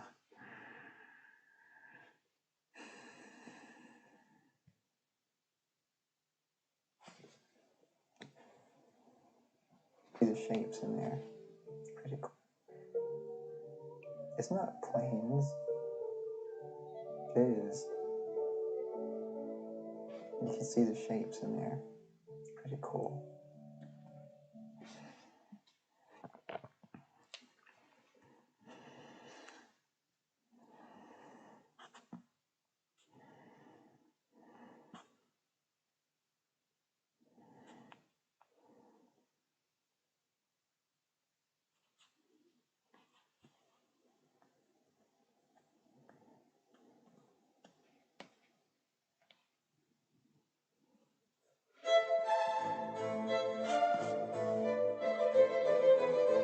An orbit is like this hole, right?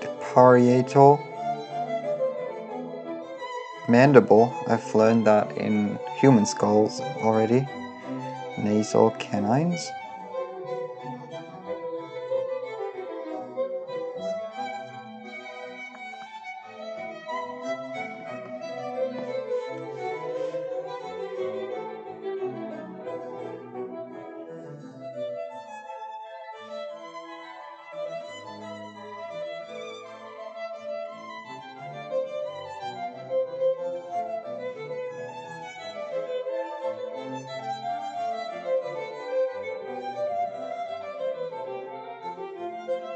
Reminds me of this French hat. Yeah, right. Haha, cool. I like that. La gavroche. This thing here. Cozy and nice that I want to wear one day. I just never looked into buying one. I really need to wear one in my life. I love these things.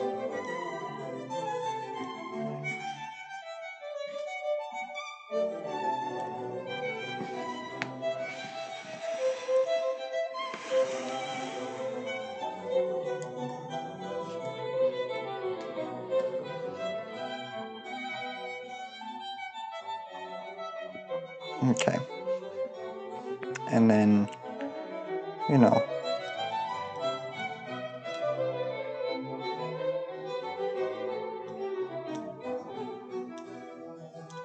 that's the two basic parts to always keep in mind when it comes to skulls. I'm drawing this for the gazillionth time, but I really need to remember and visualize, you know, so that I can also in my head, you know, turn these without needing to look at references and be more accurate. See that this is the bottom part and then the top part is a little more tapered like this, I guess. This will be the skull from above. Here's the middle part, the nasal cavity, and Yeah. Sagittal crest. Now when it comes to detail, all I really need to know is this bridge here that leads to the eye.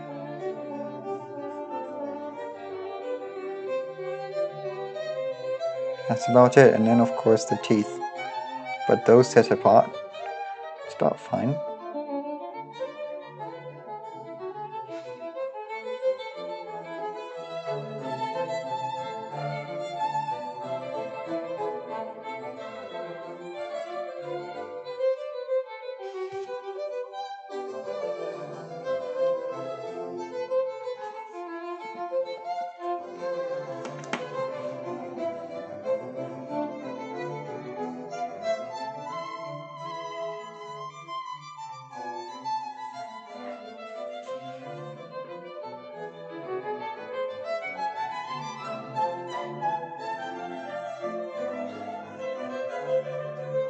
Okay, so the post-orbital process seems to be this part here, where the eyebrows are apparently.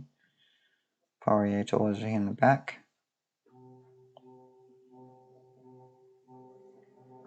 Something like that, I would say. Okay, I think that's enough. Let's start to wrap this up with actual good, nice drawings. Box profile view now. There we have one, a good one, where we can see the good tapering of these foxes and how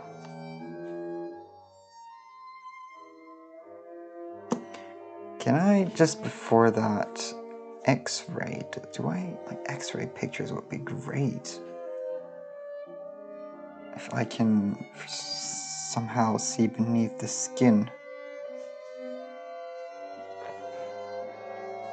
Just, for example, to really know where the ear is placed and stuff.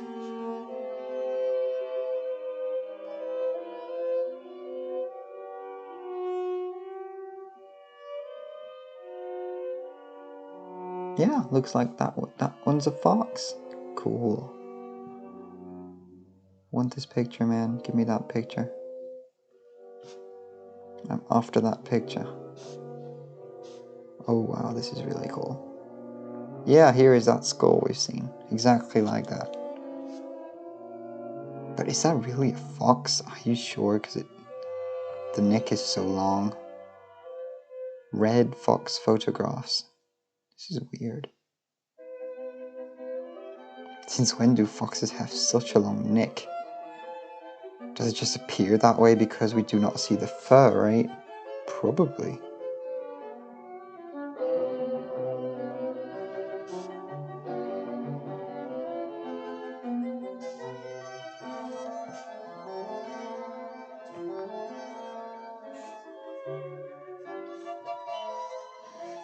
So redrawing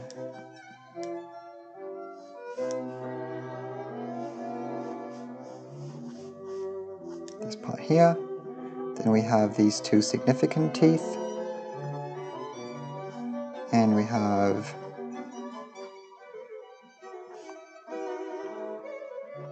this one. Okay.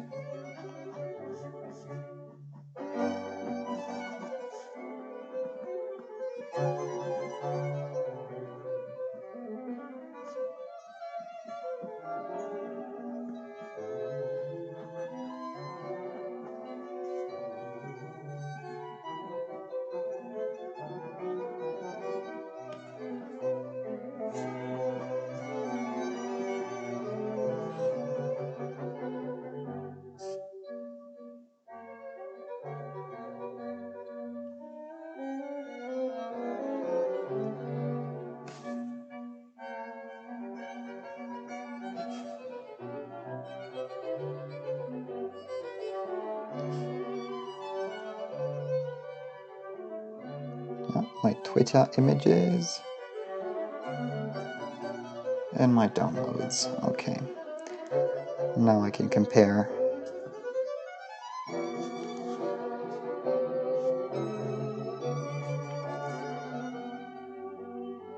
because as I've seen in this picture, the head goes much higher, as you can see. So I'm wondering, is that really a fox? I just can't tell. It's so weird for a fox. I mean, the tail already, it's no fur at all, But here we have all the bones, that's really cool. Scapula, humerus, ursa, and radius. Ulna and radius, the phalange, stuff like that. But yeah, anyways, the head is like much higher for some reason. Maybe because of the fur, I don't know. I mean, yeah, the fur is growing. Maybe that's the reason, maybe not. And also it's rounder. And as I've learned before, do not draw the ears going back, pointing back. Draw them like in the picture. Now, hey, come on, where's the confidence? Learn gesture first. Do the gesture first. Here's roughly the ear a little more confident. Compare this one to this one, right? This one's so stiff. Oh god. And then cross contour. Let's do the cross contour.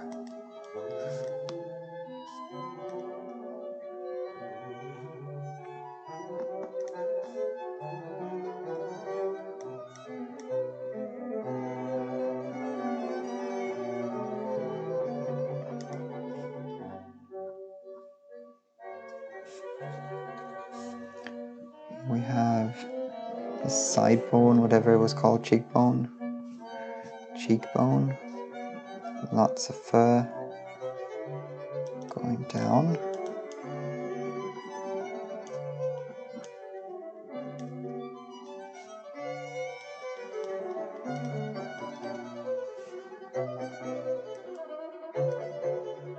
And then the eye. Now the eye again that I'm always so struggling with.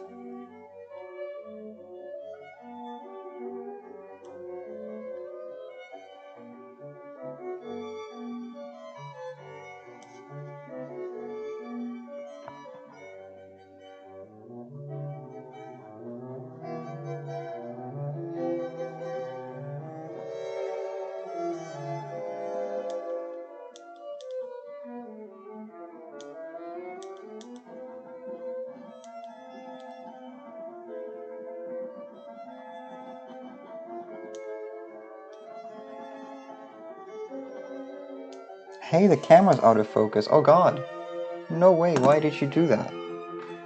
It should be zone autofocus. What happened? Why are you not refocusing? Hey dude, what the hell? Wait a second. Yeah, there you go. You just decided not to autofocus anymore.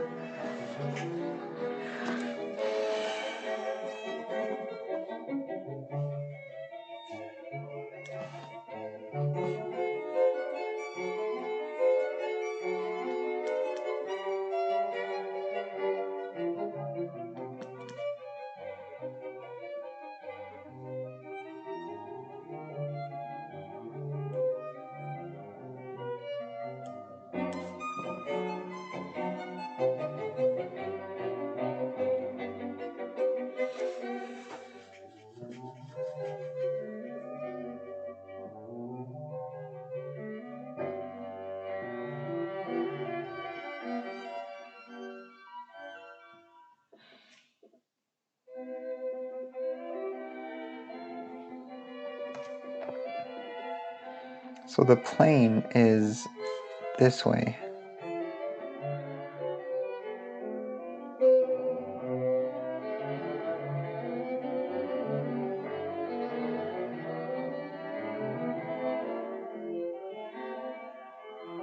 This way, okay?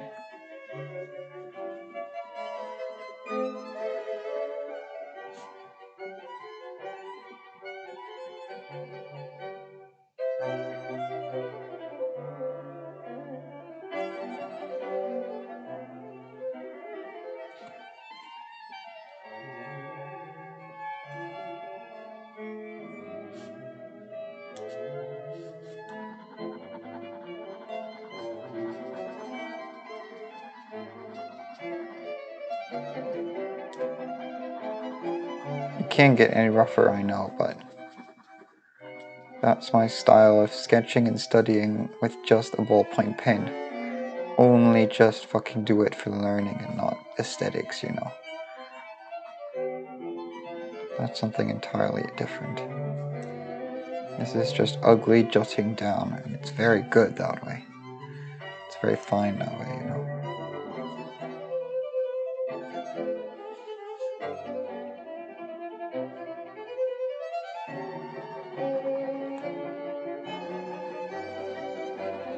Okay, oh my god, let's just draw some cute Zale. This is what I wanted to do since the start, and what I wanted to end with.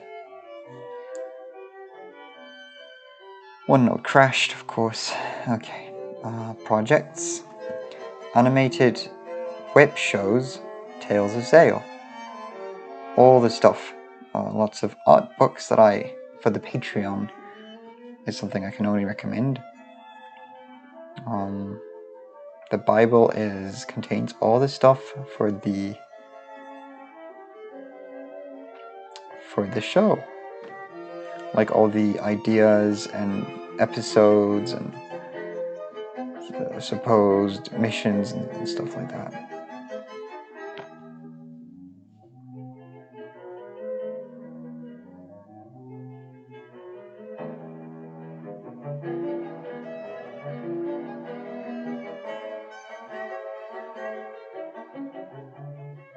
I mean, yeah, what Civ did for her fox is round, like make this one here very even rounder than it already is. It's pretty round, I think. Like a fox has this side beneath of the muzzle, pretty round, and I think she was very, very right to do that. Not just, of course, from an animation standpoint. See, that's what I'm talking about. This is what she's using to like shapes and things. So this isn't planes, but it's shapes at least. So yes, she's actively and deliberately using these. See, that's the planes. Oh, that's so interesting. Look at how she's doing the eyes. Like I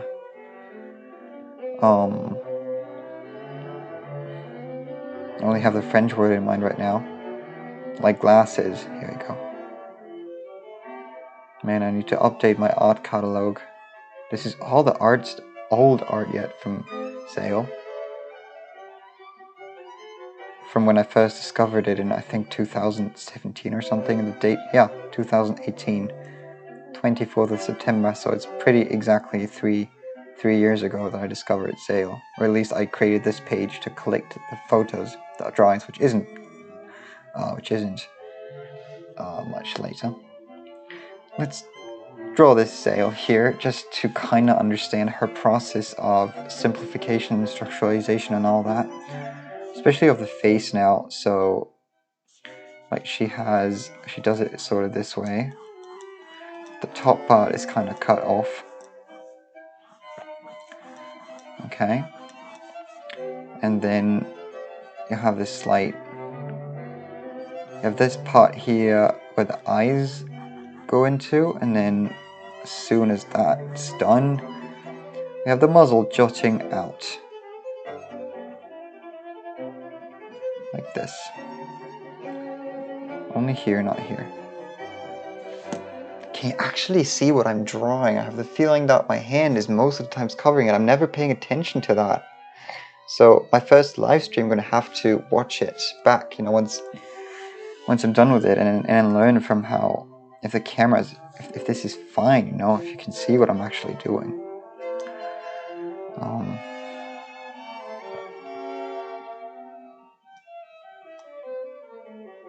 So she's structured it this way. I mean, I've drawn this way too long now. Remember, this is Zale. It's a cartoony version of a fox, not a real fox.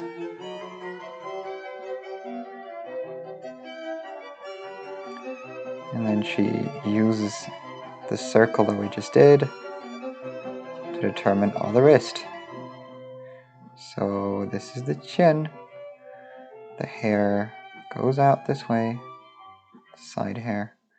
The ear is moving, not back but forward. Mine still feels flat now.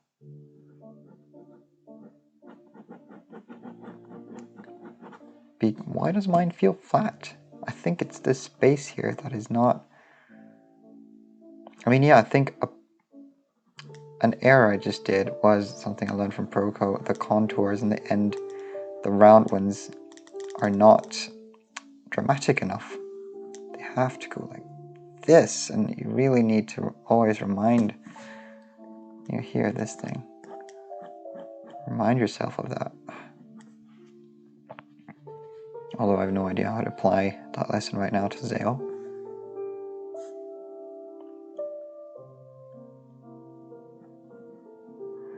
But yeah, maybe this shape can help me with figuring out eyes underneath this one we determined right before. Here, you know. And then...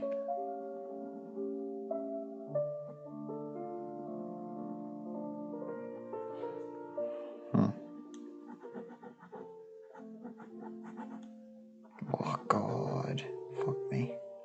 This is terrible. Oh my god, I absolutely butchered Zale there. For the purpose of learning, let's say.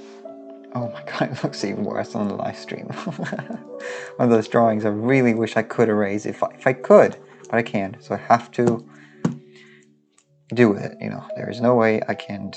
I have to accept my failures. They're also important. So let's do it again. Circle. Top part cut off.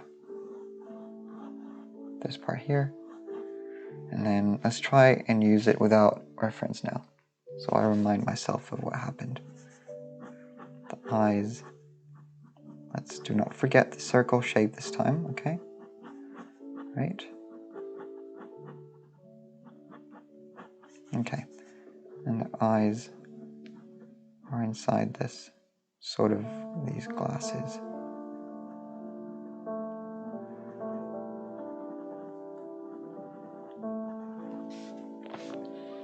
Okay, and then we have the shape here.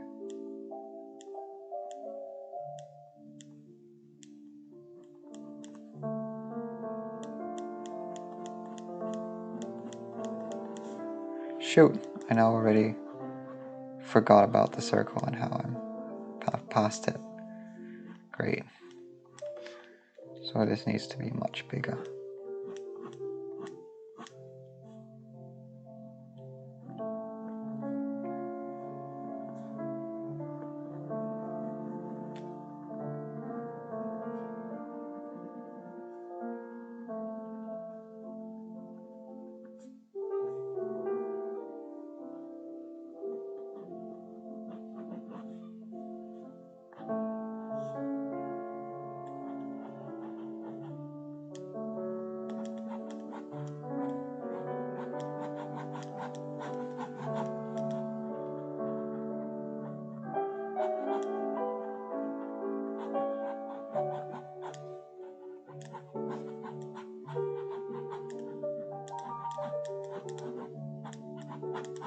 Oh god.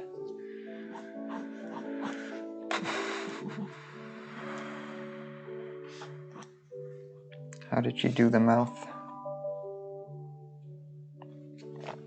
Oh, of course, she directly started it here.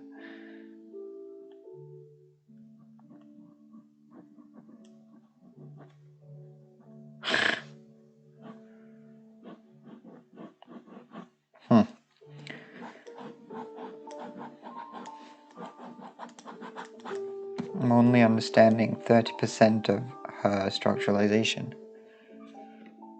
I'm trying to understand it more, but wow. And then even the full body, you know.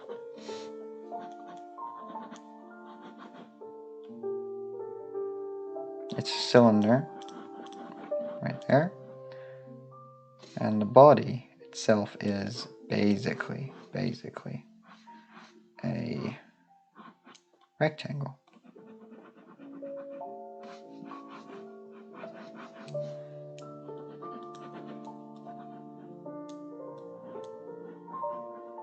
I like that, you know, structuralization. I really need to do it more and learn how to do it exactly and make it my daily practice to really, really understand what's behind any drawing and fundamentals. And yeah, all that, you know. Okay. Let's try to do something cute. At least once. Let's try to do just something in my style. Let's see if I'll butcher it or if it'll be something nice. Just in here.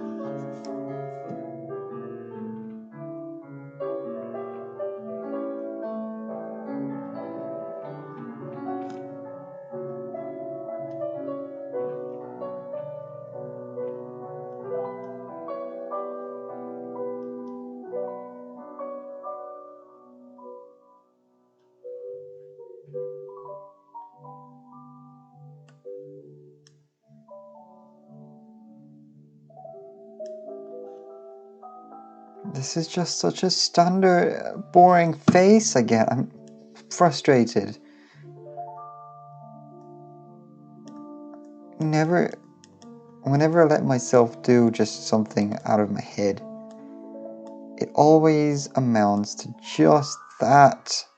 A standard face. It was nice in the past, but now I want more. I can't deliver more, as you can see. Whenever I see people sketching out their faces real quick of the characters or OCs in all sorts of ways and in different styles, and I'm still stuck with the same thing all over all the time. Just really gets me. I've been drawing like this for a long time. I want to advance and use more complex perspective and stuff and all thing, but you know, as soon as I get to free drawing, it's wrong, bad faces.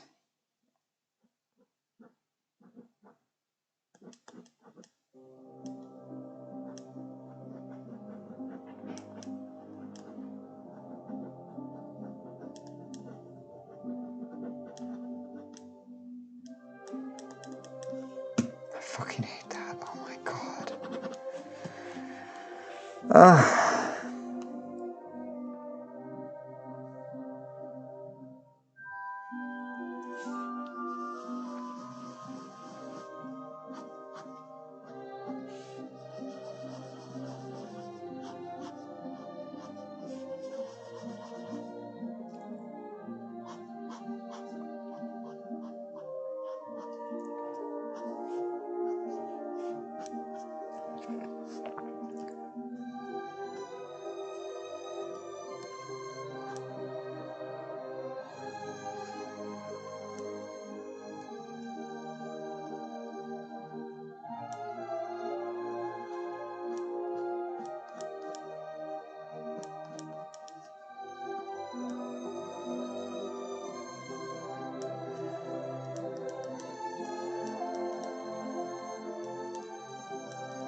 I think I'm kinda okay with this one, because it's a face looking up and I know I've struggled with this whole life and it's also been one of my very big goals to improve that, and I think now, apart from the ears, which are very wrong in this fucking... no way! They don't correspond to the perspective. I think I should have drawn them smaller and more towards converging, you know, fucking hell no. But the face in itself is alright, I would say. Here goes the cylinder, right? Oh my god, the cylinder is fat. Yeah, kind of like that. Whatever, it's, something, you know, just practicing, let's say.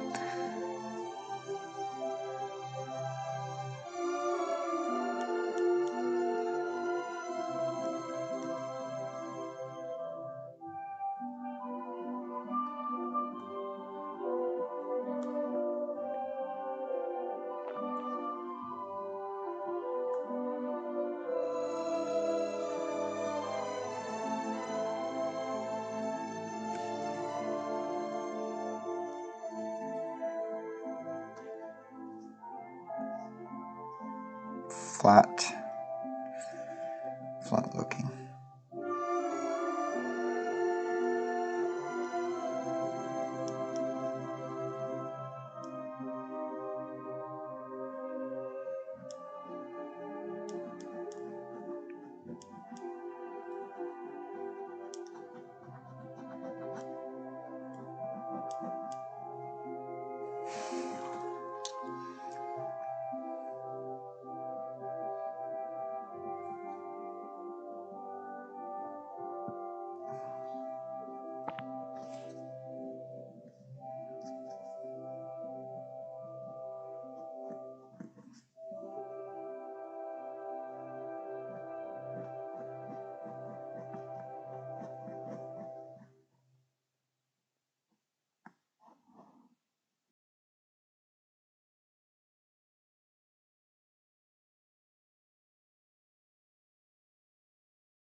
Okay, this is where the... Excuse my fingers.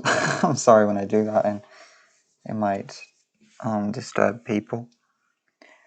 But yeah, I think the most disturbing fact might be that I have to end the live stream. That I'm so sorry about, of course. So yeah, 2.5 hours. That's pretty great. I'm proud of myself. Not necessarily for the drawings today, but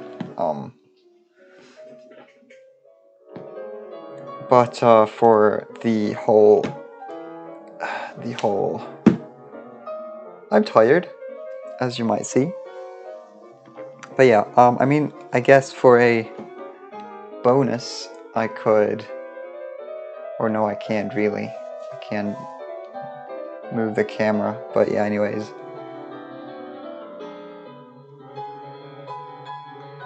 I can put this back to 15 millimeters, and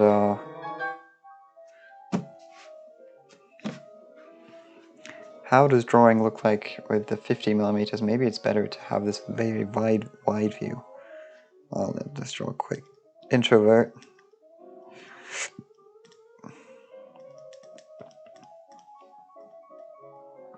Oh, I'm sorry.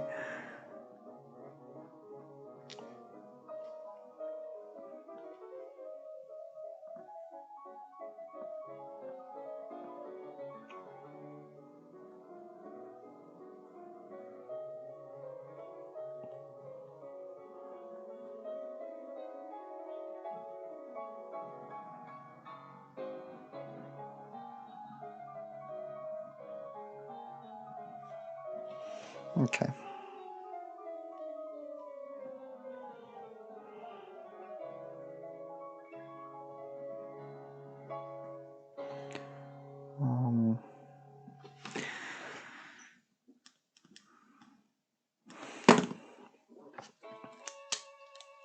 Oh my god, I played this one.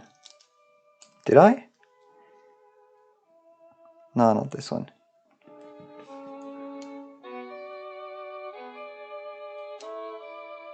No, I did. It's just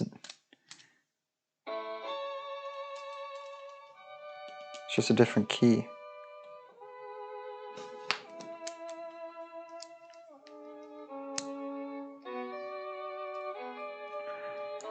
Oh god, it's a typical style of...